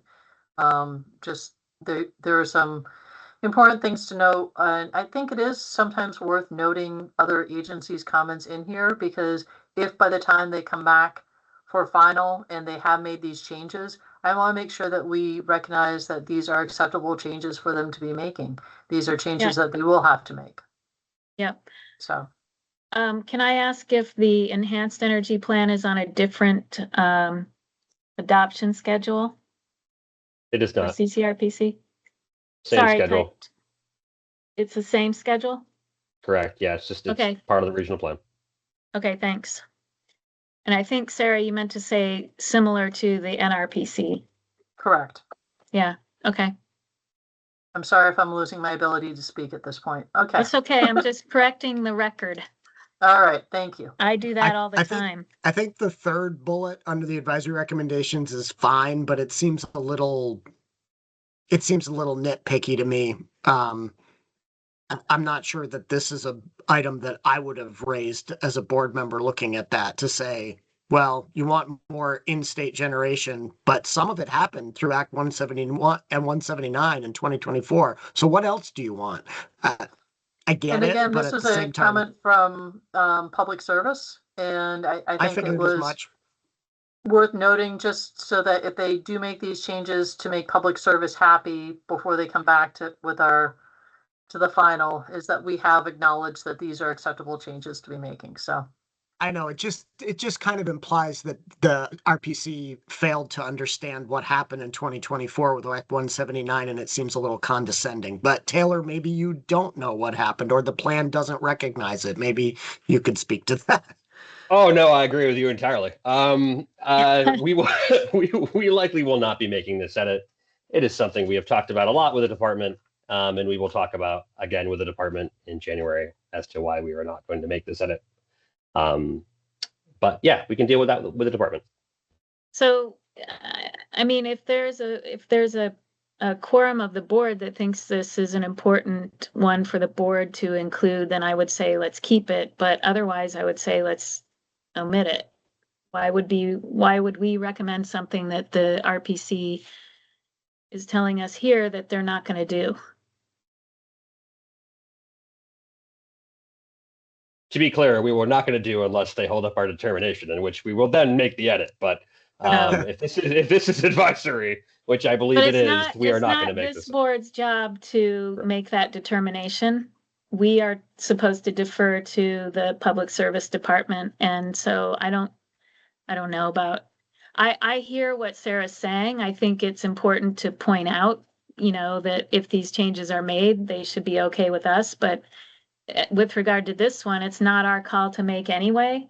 So I'm not sure that it's important to include these. So I just changed some of the wording to say CCRPC may set targets for 25, 35, and 50. Is that okay? To be clear, Sarah, my comment wasn't related to the first bullet. I was fine with that. Oh, okay. My comment was the third bullet. Oh, the third bullet. Yeah, because the first one may or may not be a requirement of an enhanced energy plan. I don't believe the third one has anything to do with a requirement of the enhanced energy plan. It seems to be sort of a fishing expedition that I don't think is necessary, and I'd prefer not to have in here as one of our advisory recommendations. So omit the whole bullet. But Brooke and Kirsten both have their hands up. Kirsten? So I think this kind of goes back to my earlier comment of, are we deciding these participant comments now as a component of this pre-application review? Or are we, because if so, I think that we would have, we should notify, for instance, the commenter, and give everyone an opportunity to be present to make their case for our consideration. And They have, though. That's the meeting that we're having today and the reason why we're having it. Well, and every other meeting that we have on the plan, I don't think we need to notify the department that, we don't need to incorporate their comments, period. If we want to, we can. That's our prerogative, but we do not need to tell them whether we're incorporating their comments or not. And if they are interested, they can be here. So I guess based on our earlier conversations about what we were doing and not doing with the participant comments, I was not understanding myself, and it's as reflected in the sort of introductory language that we've also included in this draft reply and the one that was already issued for Northwest. I wasn't interpreting that we were doing that here and now. Sure, I thought that would be helpful to the process, but I think it's perfectly fine to signal that it's, we would accept this particular revision to the plan, but I don't know that we have made a decision about whether or not it's necessary. And I guess because of overall, framework that I thought we were approaching this in. I'm not myself prepared right here and now to, make that recommendation, but I'm happy to, take a closer look at those comments for, a later meeting this week. So again, on this one, this board must defer by statute, must defer to the Department of Public Service. So I don't see the reason to have any of these, frankly. And in the case of other comments from other agencies as to whether we incorporate them here, I think we only incorporate them when this board has a very similar conclusion. We don't have to incorporate them. As Kirsten pointed out, we added that paragraph saying that we collected those comments and they are there for your consideration. But I think that this board response should be the board's response, not, and the board should have read all of the comments that we got. And we can concur or not with other comments, and we can incorporate them where we see it's important to incorporate them. So I don't feel like for this particular section on energy, we should incorporate, because it's not we don't have the authority to make these determinations for an energy plan. That's the Department of Public Service. It's the only element or section that we do not, that we need to defer to somebody else on. The only thing we can do is to make sure that the plan includes certain elements, but this kind of detail is for the Department of Public Service to make. Brooke. Yeah, I totally agree with you, Janet. I think this is not an overlapping Venn diagram. This is just not our jurisdiction to determine the compliance with enhanced energy plan standards. That's Department of Public Service. And, I mean, at times I feel a little uncomfortable with these advisory suggestions anyway, because I really think it's kind of beyond the task that we have. The task is like a pass-fail test, and it's like, but we can make you improve, we can help you improve your plan if you do this, this, and this. But this one isn't even within that general notion of what we're in charge of. So I think we should be eliminating these. I think they need to deal directly with the department on this. It's good enough for us, and the other aspect that is enhanced is for someone else to decide. Yeah, I agree with that. I guess I already said that, so. So I think what I'm I'm hearing from happy the with board deleting is all you'd like three of to them. eliminate all advisory recommendations. Under goal 7. Yeah, that's fine with me.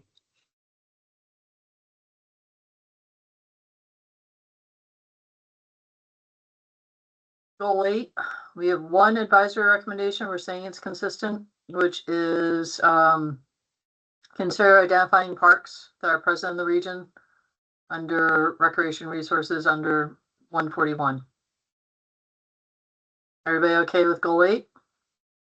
I am. Goal 9. Alex, thumbs up.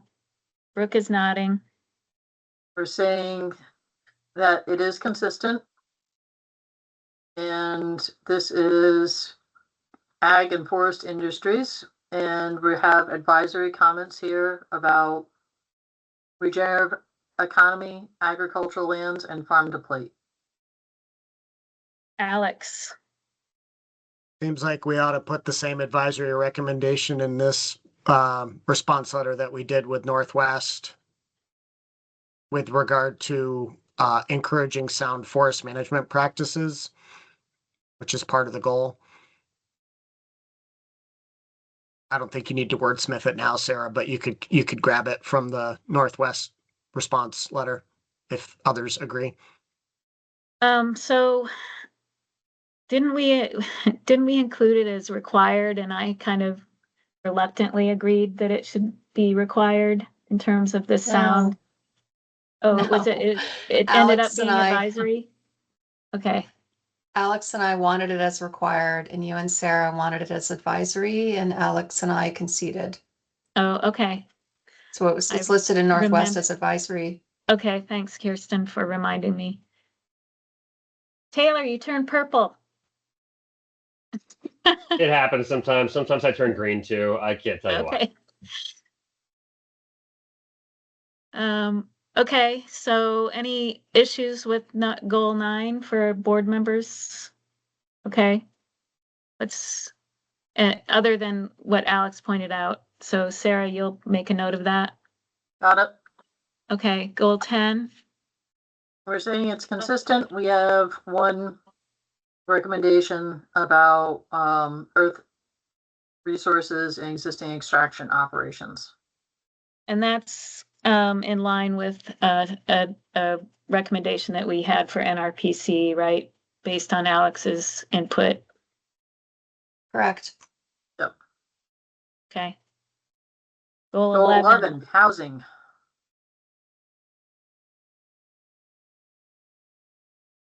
We're saying that it is consistent, and we have some advisory recommendations. Can we walk down them one at a time? I have questions on almost every one. I'm Yeah. sorry. And Janet, I think you had another one that you wanted to add. Well, first, We can go through Let's them fix- first. let's fix the word affordability instead of adorability. Right in the last sentence in the summary paragraph above the recommendations. Wow. It is a word, so the spell check didn't catch it. The adorability I've of had, housing. I've had worse. Okay. Yeah. But let's go ahead and address, Alex, let's go through your comments. Okay, first bullet. Can someone clarify what, quote, impact of household formation means? So basically, the fewer people that you have living in your household, the more units you're going to need. So if you have like fewer groups or families, you're going to need more housing units for the same number of people. So I would Is there a suggest that word we just missing change the between- wording to households, including the impact of declining household size rather that than sounds- the Can impact I- of household formation. Can I ask the regional planners if household formation is something that they understand? Yes, either way works for us. We got Thank you. you. We can address. Because that's the correct terms usually. Yeah, it's just It's- that for me, sorry, Sarah, formation means the creation of a household, not the size of it or how many people are living in it. So that's why I asked the question. I didn't understand the terminology. We could, I agree that it's clearer the way Alex framed it. So including So- a discussion of decreasing household size. Or Kate? just household size, as you know, to some extent, households are complicated. Not all of them are decreasing. Some of them, especially with new American families, are quite large. It's just semantics. I just didn't understand formation versus size. Kate, Yeah, thank you. Formation is pretty interesting when you get into rates of formation and the age or decade in life at which one forms a household or doesn't. But there is a sentence in here, and I want to see if it maybe gets at the same thing. On page 91, we have a sentence reading, "A mismatch between household size and home size also contributes to the lack of availability." I don't know if that recognition gets at the underlying issue when it comes to land use and housing. Planning for land use and housing. I think it does. I wonder if you want to stick the word more in front of discussion here. And I think it gets at another comment that is made elsewhere about well, 3 bullets down about the need for more discussion of assisted living or age-restricted housing. I think they're two separate items a bit. I'd like to, I think, keep the bullet points separate. I think this one, Yeah. what Kate I'm said, not saying to absolutely combine gets them, to it a but bit. yeah. However, I think it also could go that sort of second step of it's not just a mismatch of size. For instance, you have fewer people living in a household that might want fewer square footage, but it's that as you have a shrinkage in people living together, your overall population, although it could be stagnant or decreasing, will increase the need for the number of units. So I think this is vague enough and inclusive enough, and I think just mentioning it here that they can take it and bolster it a little bit. It'll be perfect. I think there was a lot of good stuff with housing in the ECOS plan and the supplement. I think that these were just a few things that a few of us had picked out as being some specific things that would just really knock it out of the park in terms of helpful discussion. So you want to continue through your list? All right, policy and regulatory changes under page 101 could specifically mention tier 1A and B areas and acceleration of municipal housing processes. Alex, did you have something under this one too? Okay. I didn't on this one, no. Oh, but I do. All right. Are we talking about having the RPC encourage municipalities to opt in? What are we asking of them here? Besides just So- mentioning tier 1A and B, are we asking that they encourage municipalities to opt into tier 1B and to apply for tier 1A? So the policy and regulatory changes on page 101 state support policies that encourage growth and investment in the housing sector and remove barriers to constructing affordable housing.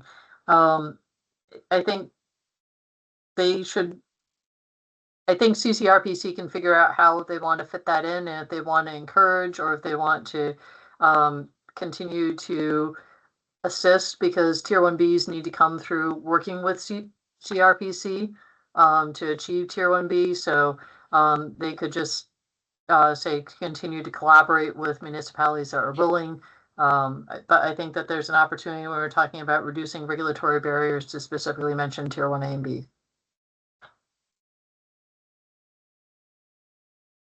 I'm okay with it. I just wasn't sure what specifically somebody was looking for there. All right, I'll move on to create capital for safe accessibility and accessibly and resilient affordable housing. Action item page 101 should include pursuit of weatherization improvements to poor quality units. Are we good on that one? I would just say maybe change should to could. I feel that action item 2G does mention the need for encouraging rehabilitation and maintenance of existing housing stock. And to my mind, that includes weatherization. So I'm not sure this is necessary, but if it wants to be in there, maybe just change should to could. Yeah. All right I with think that. there used to be pots of federal money for specifically for weatherization too, so it was worth mentioning. But all right, housing preservation action item page 102 includes steps to preserve existing affordable housing and encourage shared equity for new homeowners, new owner homes. Permanently affordable efforts could be further detailed. So my question on this one, Sarah, was saying that permanently affordable efforts could be further detailed here, which is in an action item, would tell me that there needs to be additional action with regard to permanently affordable efforts. I think maybe this comment doesn't mean add to your action item, but rather maybe add some additional language in the descriptive narrative portion of this chapter that addresses permanently affordable efforts. Or Yeah, I agree with that, Alex.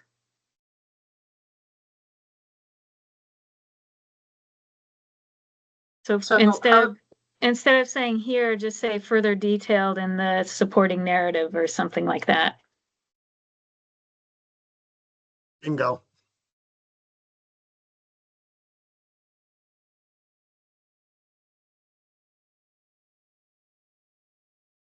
What was that, Janet? Further narrated, further, Um, no, say could be further detailed in the supporting narrative. So not, just take out here, not further detailed.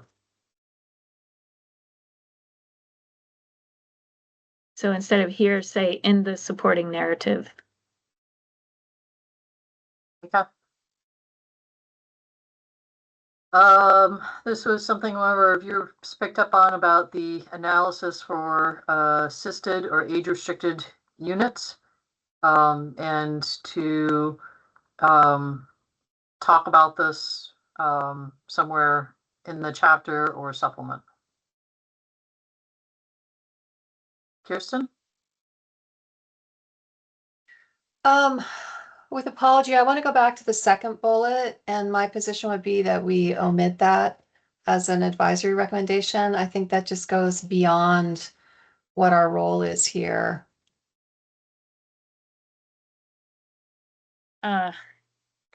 This is advisory.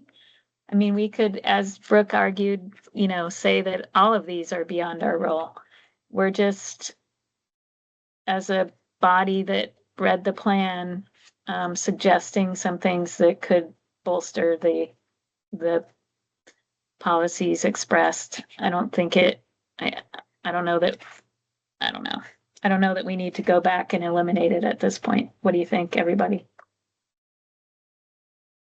Kirsten, what's your issue more specifically? Is it the second Well, I part of that just think- sentence? I think this is a significant kind of policy topic of accelerating municipal permitting within Tier 1A and 1B areas. And I just don't know that that's something we need to sort of try to insert here. That's, Do we want to, if the second part of that sentence was omitted, Kirsten, would that be helpful? yes.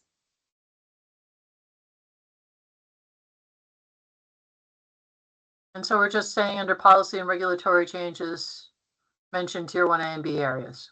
I think that's fine. Okay. Thank you. Welcome. Uh, Going back to the, I think we're under the housing factor does not include analysis of assisted or age restricted units. Is everybody okay with asking for some detail on this? I am 110% okay. I think this is a really good comment, and my comment was I agree. And to the extent that this could address affordability of assisted living or age restricted units, that would be great too. You don't need to type anything, Sarah. I'm just riffing for a second. Because the limitations on facilities for Medicaid users who are in need of assisted living and especially dementia care is really, really troubling. And that's from a statewide place. But even in Chittenden County, where there's an abundance of these sorts of facilities, what's available for people who are utilizing Medicaid is not good. So no new language, just needed to editorialize. Absolutely. And I think just to clarify a little bit is I think that's something that, you know, could be gone into a health chapter, but I'm not sure that that's anything to try and address here, particularly given the changing landscape that we're in. But I think that it was just, you have a whole bunch of facilities within Chittenden County, and just how do they count toward housing people? Because right now they seem to be omitted one way or another. Do they count towards housing people, or are they omitted as a special use category like hotels, motels? I think it would just be useful one way or another to address it. So anything else? The upper targets for Chittenden County, both statewide and regional, are substantially higher than the current rate of housing growth.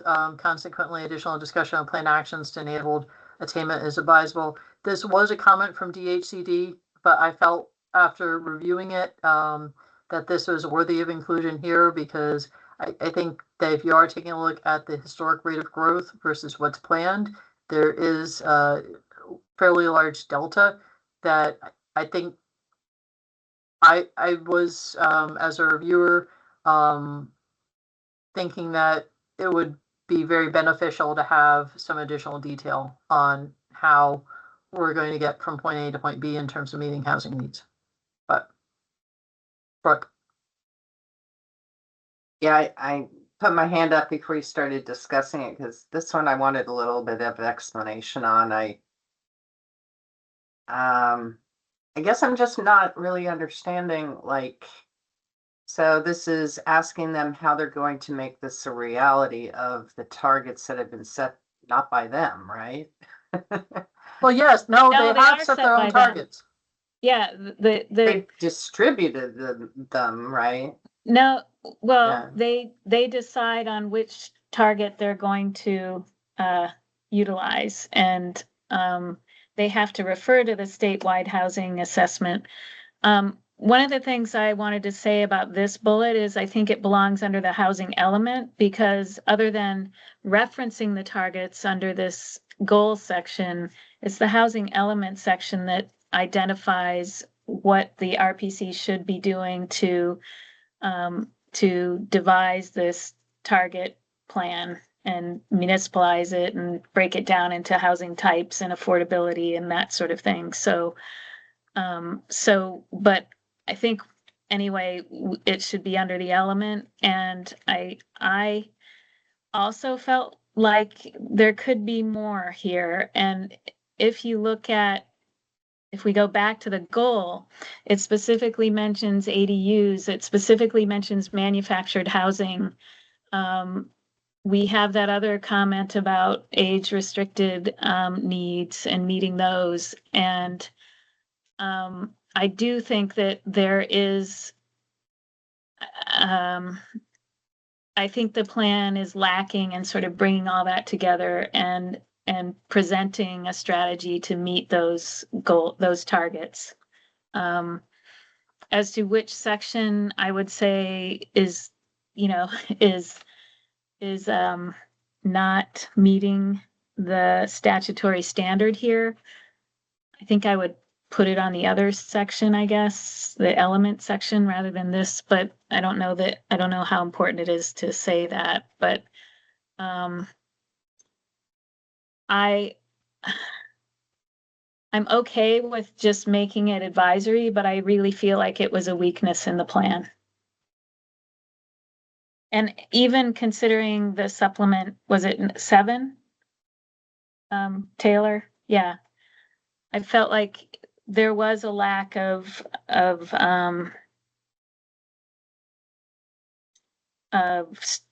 articulated strategy that it could include more reference to some of the things that statute asks you to make reference to.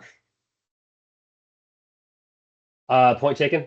We heard a very similar thing from Burlington City Council last week. So we will do our best to maybe be a little bit more pointed about the actions that need to be taken over the course of the next 8 years to achieve our housing targets.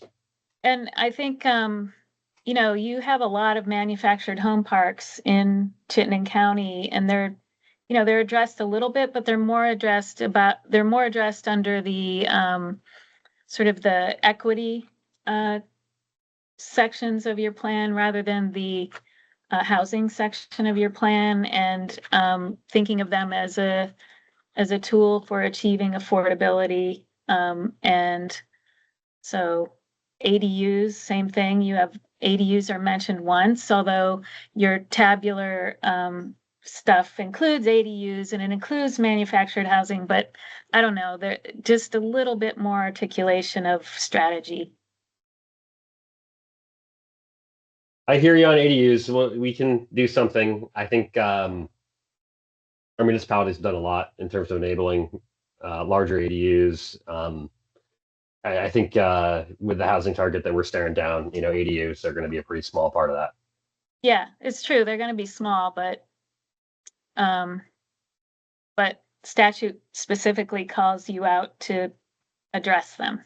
So, All right, so I made myself a note for housing elements. Is there anything else on goal 11? Right now, we'll get to housing elements a little bit later on, and we'll earmark that for later. Goal 12, which is facilities and services.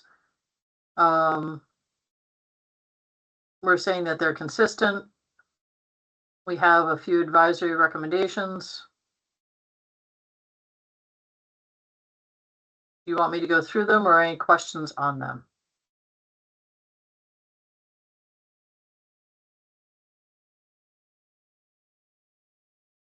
I think, Alex, you're talking, but you're, I just unmuted, yes. So, Okay. sorry, on goal 12, the first bullet under advisory is discuss well shields. What well shields are we referring to? Are these source water protection area for public water supplies? Are these well shields around private wells? What is the reference here? well, I think the reference is there isn't a reference. And so there's a discussion about under drinking water. It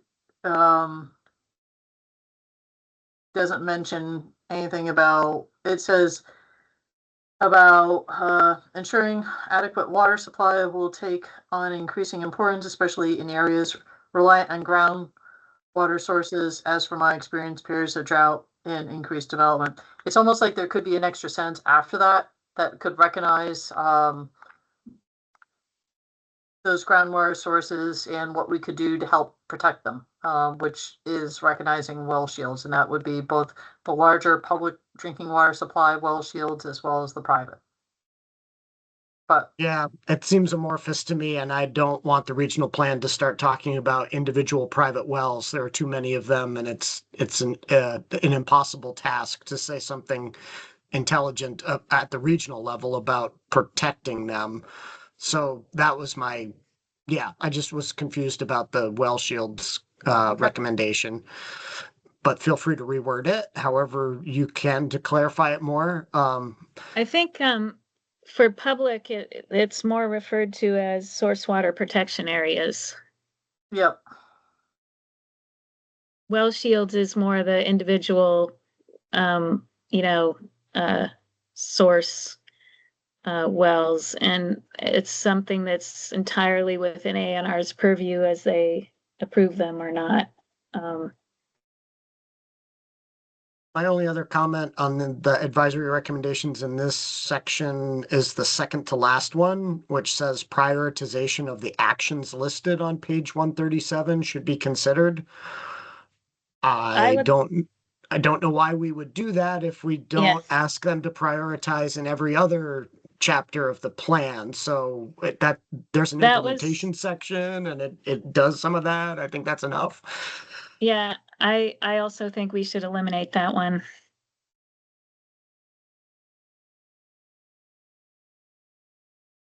going once, going twice. All right. I can understand, and this was also one of the sister agencies that proposed this, but I thought in some ways it was a good one because there's a whole bunch of infrastructure recommendations and you don't have enough money, time, or resources to try and do all of it. And so what's going to be the most important thing? And it's interesting, under C, the first one's municipal water and wastewater, second one's broadband, third thing's transportation. And so they're listed. They're not a prioritized list, but it might be helpful to think through in terms of, what are you going to need first in order to help support your land use plans? All right, that's eliminated. Anything else under goal 12? Nope. Ready for lucky number 13?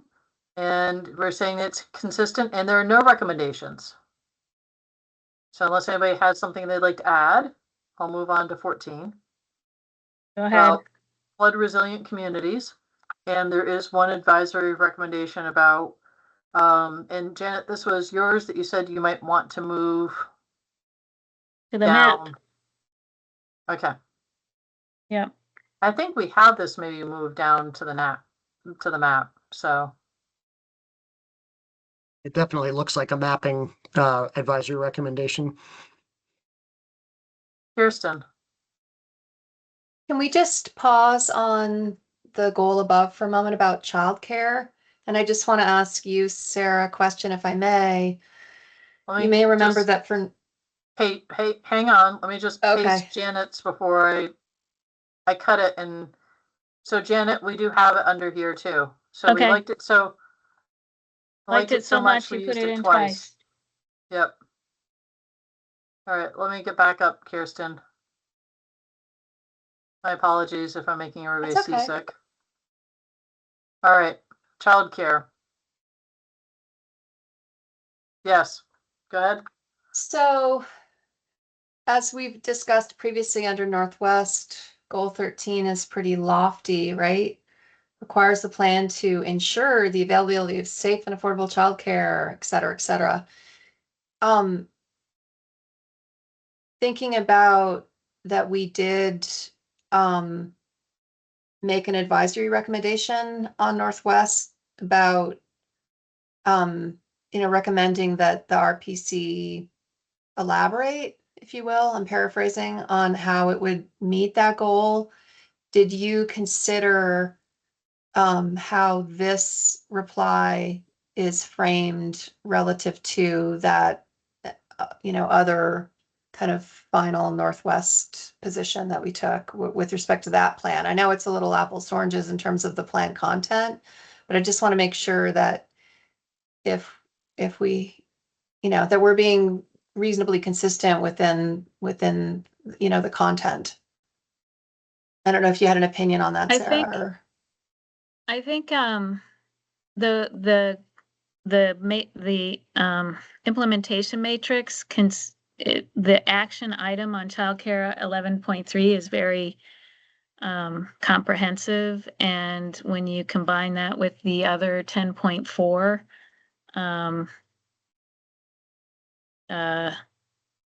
I think there's enough there that we don't need to do anything further. I think so. I mean, I'm trying to remember an RPC, but in terms of the consistency that you're asking for, but With an RPC, they had a grant to actually, they were assistive partner with a facility in Alberg that they might as well take credit for and mention. And so I think that was a nice add. I really Yeah. feel like CCRPC has adequately addressed between the economy chapter and the infrastructure chapter, household finance here. I feel like they've adequately addressed. I'm Yeah. not aware of any recent projects that they should try to include. Okay, thanks. I just kind of wanted to circle the wagon on that because we were unsure a little bit about Northwest, but we took a position. So thanks. If you While have we're a here, chance, Taylor, on your matrix, you have 10.10 is identified as 10.1. I think you want to add a 0 to that. Thank you. For whatever it's worth too, when I was at Northwest, I wrote part of the grant for that Alberg childcare facility, and we'd love to do something similar down here eventually. Yeah, we'd love to do more partnering with municipalities on childcare center development in our region. Great. kudos. All right, 15, environmental benefits, and they meet it, and I want to recognize, and I should have started, but I think the weight was on me when we started off to get through as much of this as we could today and be as efficient with time, but I should really give more kudos, and I want to give a kudos to CCRPC on this front. I felt like this was a top to bottom approach with it starting in the introduction and really taken throughout the plan. And so I think we do have a couple of advisory recommendations. They're fairly small ones. And the first was about brownfields.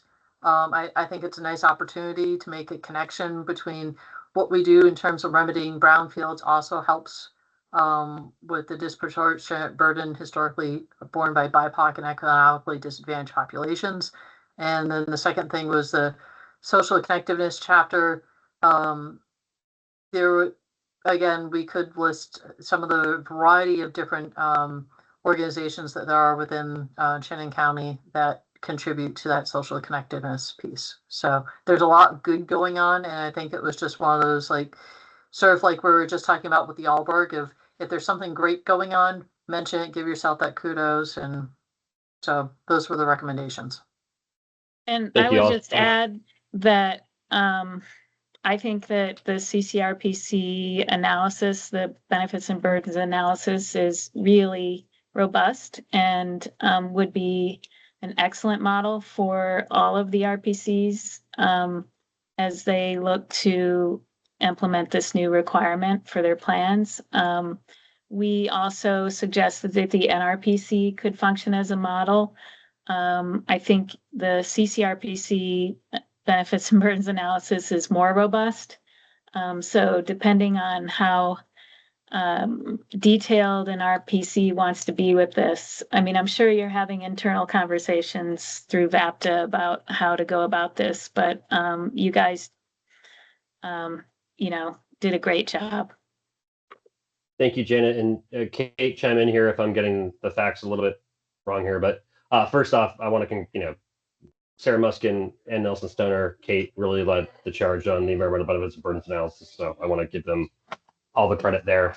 The other thing for the LERD to be aware of is that our understanding is that the state and through Kate, you got to remind me what the name of the office.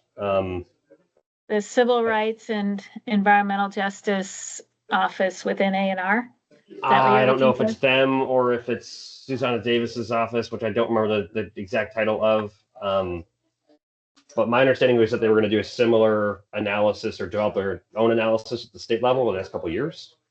And so our hope is that in a couple of years we can really borrow from the state's efforts and their structure, because we were feeling a little exposed and a little like we were driving with no headlights for a while. Yeah, what the state is doing, Taylor, is they have hired Stone Environmental and a community engagement consultant to develop an environmental justice mapping tool. And maybe that's what you're referring to, perhaps. I would, yeah, it might be. I'll consult with Ann Nelson here in our office. Yeah. But yeah, just know that there might be this additional state framework that could assist the RPCs in the future. Too. Yeah. Yeah, and I would just, while we're on the topic, I would, hope that Ann Nelson and the others who were involved in this could share with other RPCs, what they learned and how our other RPCs might go about this. Definitely. It's all our materials are up on a SharePoint where the rest of the RPCs can see it. She's come to talk at least at one or two of our VAPTA meetings over the past year, but always willing to cooperate and share if that's helpful for the other RPCs. And the state effort is just being started and should be done within, I don't know, a year and a half. And so that mapping tool will be available. Probably, though, not until after all of our RPCs have to have this element in their plan. All right. I'm going to get into B, and we're saying it's consistent. C, we're concluding that it is also provided for meaningful participation for communities throughout the region. This was also extra kudos on this front. Is just I think that there was a lot really well done on this, and again, I think it echoed throughout the plan top to bottom. Brooke. I'm not comfortable with the language of this holding of the board concludes that the plan was developed with the participation of its member municipalities and provided for meaningful participation. I'm not really sure that we have evidence to make that determination. So this is the shell language. So this I is think we the do shall have that language. evidence in the CCRPC submission. I think we have In the supplement 1 and in the plan, the process is summarized, and it includes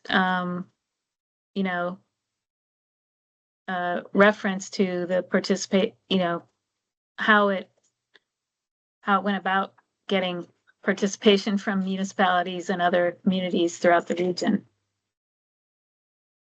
Let me cut to the chase. I would be okay with the language if we said that it provided for the opportunity for meaningful participation. I just don't think that we are in a position to determine or judge the efficacy or the substance of the process. We've been told there was a process and it certainly gave opportunity.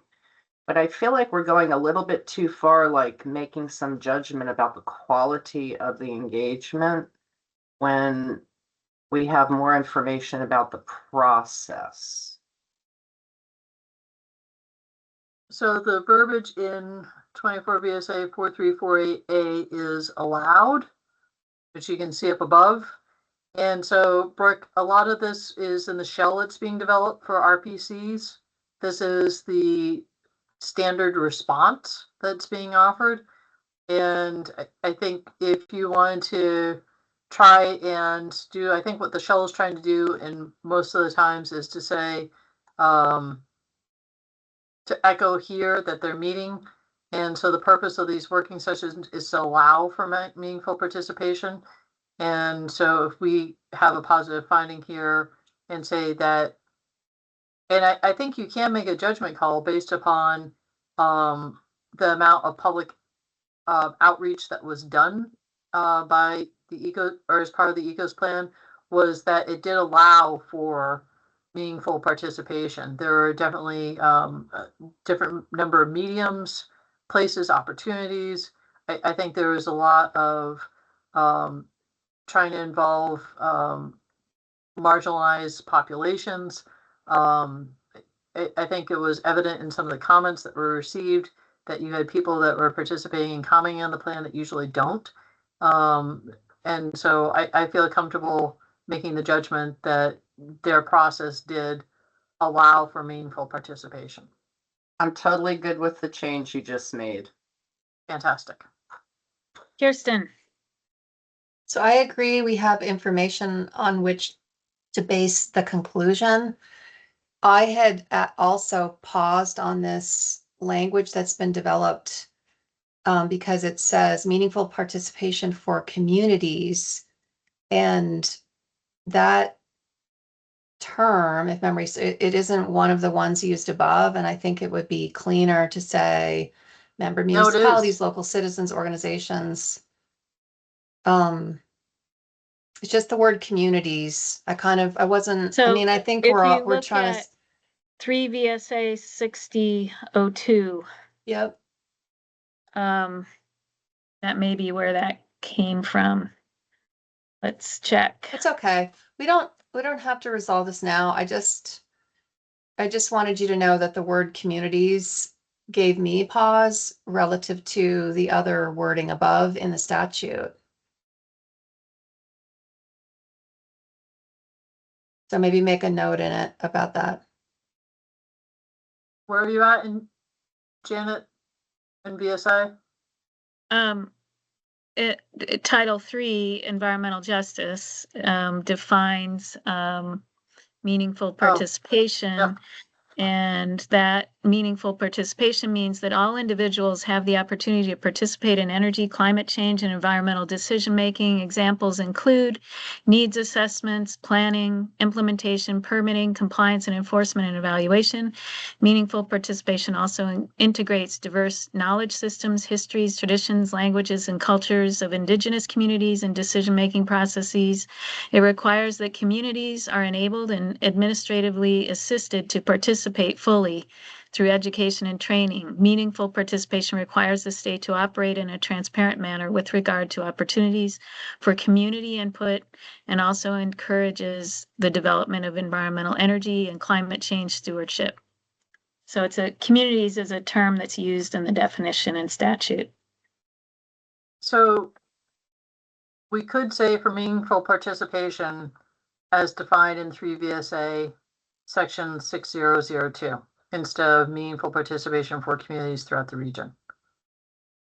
I don't know. I kind of like it. It says, you know, it says what CCRPC did. Let's give them credit. Why don't we just change the word communities to community input, like the Title III talks about? Opportunities for community input and et cetera, et cetera. Communities So- are enabled and assisted to participate.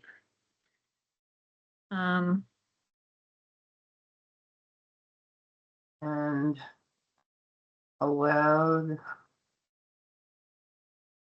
We don't need to, this is a shell thing, so I'm just Yeah. going to, so this is funding for C on page 15. And Janet, maybe that's something to take offline We with can, Rebecca. yeah, we can take up. Sure. Thanks Okay. for the comments. And then Sarah, there's one little typo in D1, first sentence while you're in this area. A regional plan must meet, contain. I think we need to pick one. Must I think contain it's probably. take out the word meet. All right, that's a shell issue. I have enough typos on my own, so, Yeah, I but- think I remember correcting that for NRPC actually. So I'm getting late in time, but I think I can make some headway and get through a few more of these fairly quickly. But Alex, You just said what I was gonna have us take stock of, which is time. Yeah, we have, We're past our time, are we not? no, we are not. I don't think. Okay, my Let me- bad. I think we have must 10 more minutes plus, let me see. Okay, I must need have to find the misread agenda. while you guys are looking at the agenda, I'm going to start rolling to make the most use of time. Yeah, And we have so till 3:40. number one, statement of basic policies, we're saying it meets it. 2, we're saying it meets it. 3, met. Transportation, met. 5, we're saying it meets it. 6 is repealed. 7, implementation. We're saying it meets it. We have one advisory recommendation. And this is just, go ahead. I find that a little bit confusing the way it's worded. And I do note that I think CCRPC has an interesting take on this definition of substantial regional impact that provides that it only has substantial regional impact if a proposed development is inconsistent with the future land use map or the future land use goal. You know, I think it's kind of an elegant way to look at this. And I just point that out. But I do find that bullet item to be awkwardly constructed.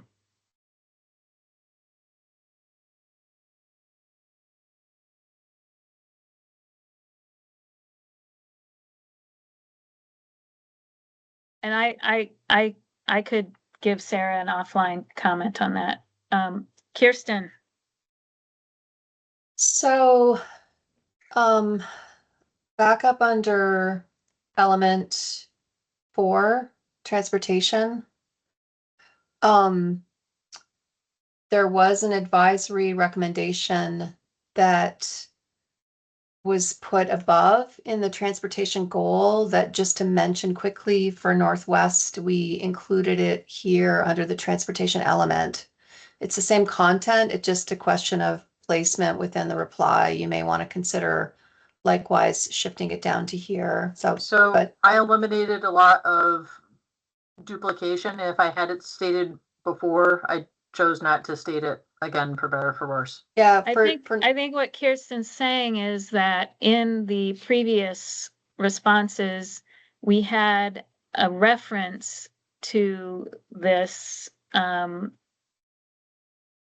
under the goal. We referred to further comment under the element. Is that what you were saying, Kirsten? yeah, no, it was actually The other way around? content that was considered for inclusion in the transportation goal that we moved to the transportation element of right, the that's what reply. So I'm just kind of mentioning, it's just a matter of placing it. It wasn't duplicative within Northwest, I don't believe, but it's just that Right. yeah, that But- bullet there was put under the element for, I'm just mentioning that's where we ended up That's what I was positioning trying it. to say, that in the others, we put it under the goal rather than the element, and within the element section, we referred you to the goal section. I'm sorry, within the goal section, then we referred you to the element section to look for it. Yeah, Right. I think that's right. Yeah, But Sarah, I just wanted to mention it. You may So want to this, just take, this needs to be brought down to the element. if you wanted it to so be if we consistent want to with, be consistent, yeah. and then there's, I think, a cross reference to it above. And- Yeah. Yeah.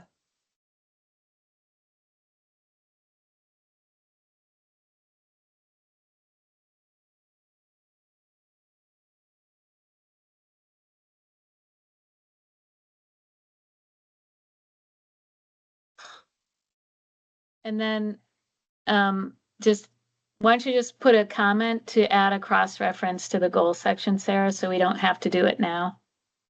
Okay. Cross ref. I mean, you could add a comment right here, I mean, on the document so that it's there. I have paper notes. Okay, I'm fine. okay. Brooke has a question. Brooke, Yeah, I'm not understanding the advisory recommendation of number 7, the implementation piece. So I'm wondering if you could explain that, because I'm not Right. following what it means. right. And that's why I said I thought it was awkwardly constructed, Brooke. I'm not sure exactly what that is saying either. You can take it out. Well, what is it trying to say? So CCRPC will comment in terms of a substantial regional impact for Act 250, 248. Potentially Tier 1A area, there's no Act 250. But to Janet's point, it's when the plans conflict with each other. You don't always Well, have. actually, when I reread it, it wasn't about conflicting plans. It was about the only things that meet the substantial regional impact definition are those where the development is in a location that it conflicts with the regional future land use map. Right, and so it's when you have the implementation of the plan through the development regs, which conflicts. And so could you have a Tier 1A area and development within it that's exempt from Act 250 that otherwise could have been a substantial regional impact? I think the chances of that are fairly minor, so I'm fine with deleting the comment. Okay. I guess I am too, since I don't really understand the comment. I just didn't want to delete it, not understanding what was being said. And am I, Taylor or Kate, am I interpreting your definition of substantial regional impact accurately, that you only consider something having substantial regional impact if it conflicts with the map, the regional future land use map and goal? That is what it says. Okay. So yeah, I'm fine with Xing this out. All right, going to keep on moving. 8, compatibility with other plans. It meets other plans, housing. we're saying it meets it. We have the advisory recommendation was brought here, and I have in a note, Janet, you wanted to work on sort of something else about, Just fleshing out strategy a little bit more Yeah. about how, yeah.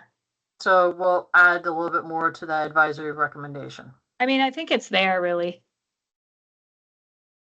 Okay. So I don't think it, I think that's If you fine. have other language that you want to give me, feel free to shoot me an email, but, Yeah. all right. 10, economic development. We're good. Flood resilience. We're good. Well, hold on. I just want to add to that very summary paragraph that, Which one? you know, the flood element, the flood resilience. Yep. I mean, maybe it's kind of minor, but that the plan includes maps that show flood hazard and river corridor areas. And because part of the requirement is that these areas are identified. So it still uses fluvial erosion hazard instead of river corridor, so.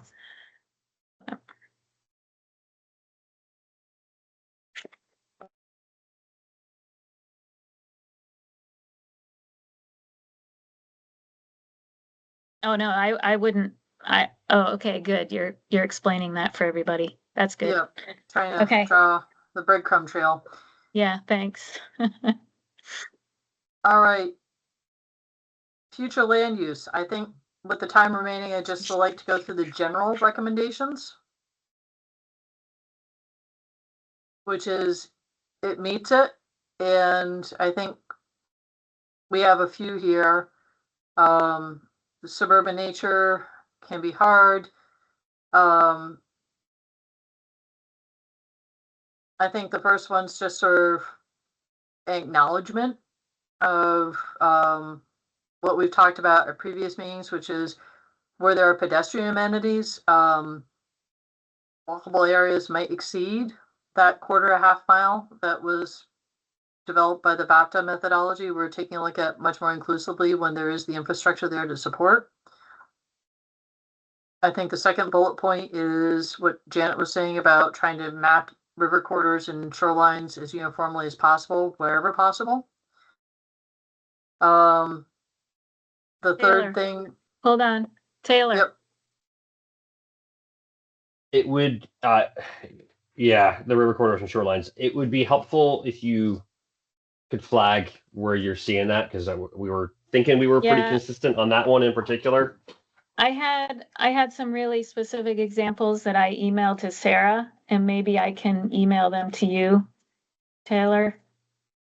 That would be great. And I just want to note that, the one, the statute does talk about in the PGA and village area description that essentially if you've got river corridor standards adopted town-wide, you can include those areas. And so that's just Huntington, St. George, and South Burlington in our region, for whatever that's worth. All right, so examples would be helpful. Kirsten. So because some of these recommendations are essentially a summary of the future land use review provided in the sections that follow, I just want to put a pin in, these are all, presented as advisory recommendations, but we may, they're depending on the final content, there may be some that are required revisions. So I think we will have to consider what the final summary recommendation is here after we finish going through the individual designation areas and all the towns. Understood? Yep. All right. Third bullet point is that CCRPC needs to continue to work with the state, just recognizing there are things on our map viewer. I wanted to just sort of lay that out there that are outdated. We recognize that. We'll continue to work with those before final. I think the fourth bullet point is some of these isolated or sliver areas. I think this was something that Alex brought up in terms of homes that were within these isolated rural areas and consider Similar something else for them. to comments that we gave to Rutland, actually. And we have 1 minute left, a little less than 1 minute. And I wonder if we want to stop where you have highlighted, because it would help us remember where we were, Sarah. I'll remember where we were. Can I Okay. just get through the last 2 bullet points, because then we get into downtowns and villages. I think that's a great stopping point. Okay, let's All do right. it. So this map roads consistent with the predominant flu area around them rather than defaulting to rural general. That's consistent with the previous two. Okay. And then they eliminate the small slivers. I think those are the last 2. And so to Kirsten's point too, is I did highlight some of these because depending on things they might want to be required. There might be more, but for discussion points, but I agree, Kirsten, that once we get through all the different flu areas, we'll probably come back to this, and this will probably want to be reworked a little bit more, but I'm going to stop sharing and just thank everyone for getting through that. And I think what I'd love to try and do is, yes, let's do the Wednesday meeting and try and start to get through some of the flu areas. But thank you guys so much for getting through all the goals and elements today. That was a lot, so thank you. Thank you I'll for the just point out structure.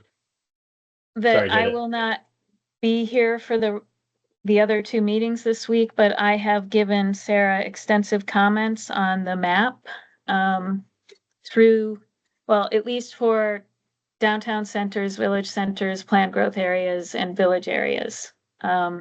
So just so, even though I'm not going to be here, I gave Sarah pretty substantive comments on all of that. Taylor, sorry, go ahead. No, I just wanted to say thank you for the structure of the letter. I really appreciate the clarity about what's required and what's advisory. Thank you. That makes our job a lot easier. Thank you for being here. Thank you, Kate, if you're still here too. All right, so we have next on the agenda an executive session. I would like to have a break before we start the executive session, but we can make a motion to go into executive session now and vote on it, if anybody's ready to do that. Hello? Anybody? I'll take a stab Go at ahead, go for it, Kirsten. I would like to make a motion for the board to enter executive session for the purpose of obtaining legal guidance and possibly to discuss personnel matters, the premature disclosure of which would reduce the abilities board to do its work effectively. I would be okay with that, except I'm not aware of any personnel matters that need to be discussed today. Okay, then minus any personnel matters. Thank you. Okay, thanks. So, An apology for any clumsiness of my wording of my motion. Brooke. I'll second it. It was fine, Kirsten. Any discussion? All those in favor, please say aye. Aye. Aye. Aye. Hi. That is unanimous. I would like to give ourselves a 10-minute break. Is that enough for people? Or For me, okay, Yes. so I need to refill my water bottle. So see you in a little bit. And we will come back to the open session to report back out as soon as we're done with our executive session. Thank you.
I think Sarah might have gone. Oh, here she is.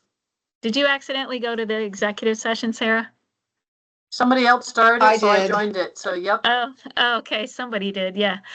Okay. So we are back from executive session. I believe, Alex, you have a motion. Ooh, yep. I move to enforce our enforcement team to transmit a notice of alleged violation in enforcement matter 2025_113 with formal directive for the respondent to prepare and implement a riparian restoration plan.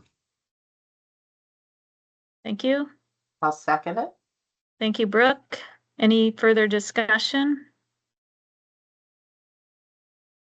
All those in favor, please say aye. Aye. Aye. Hi. That was unanimous, 5 ayes. So that motion passes. Thank you. I'll Only also one thing. move to adjourn. Oh, thank you, Alex. I'll second. Thank you, Brooke. All those in favor, please say aye. Aye. Aye. Aye. Sarah, what was your vote? Didn't hear it. Aye. Aye. Okay. That's Aye, aye. unanimous. Thanks, See you all. everyone. I'm gonna be taking 3 days off, not even taking my phone or my computer with me. First time since we started in Good. January. So, I will be available tomorrow, but not Wednesday, Thursday, or Friday. A great few days off. Thank you. See you all soon.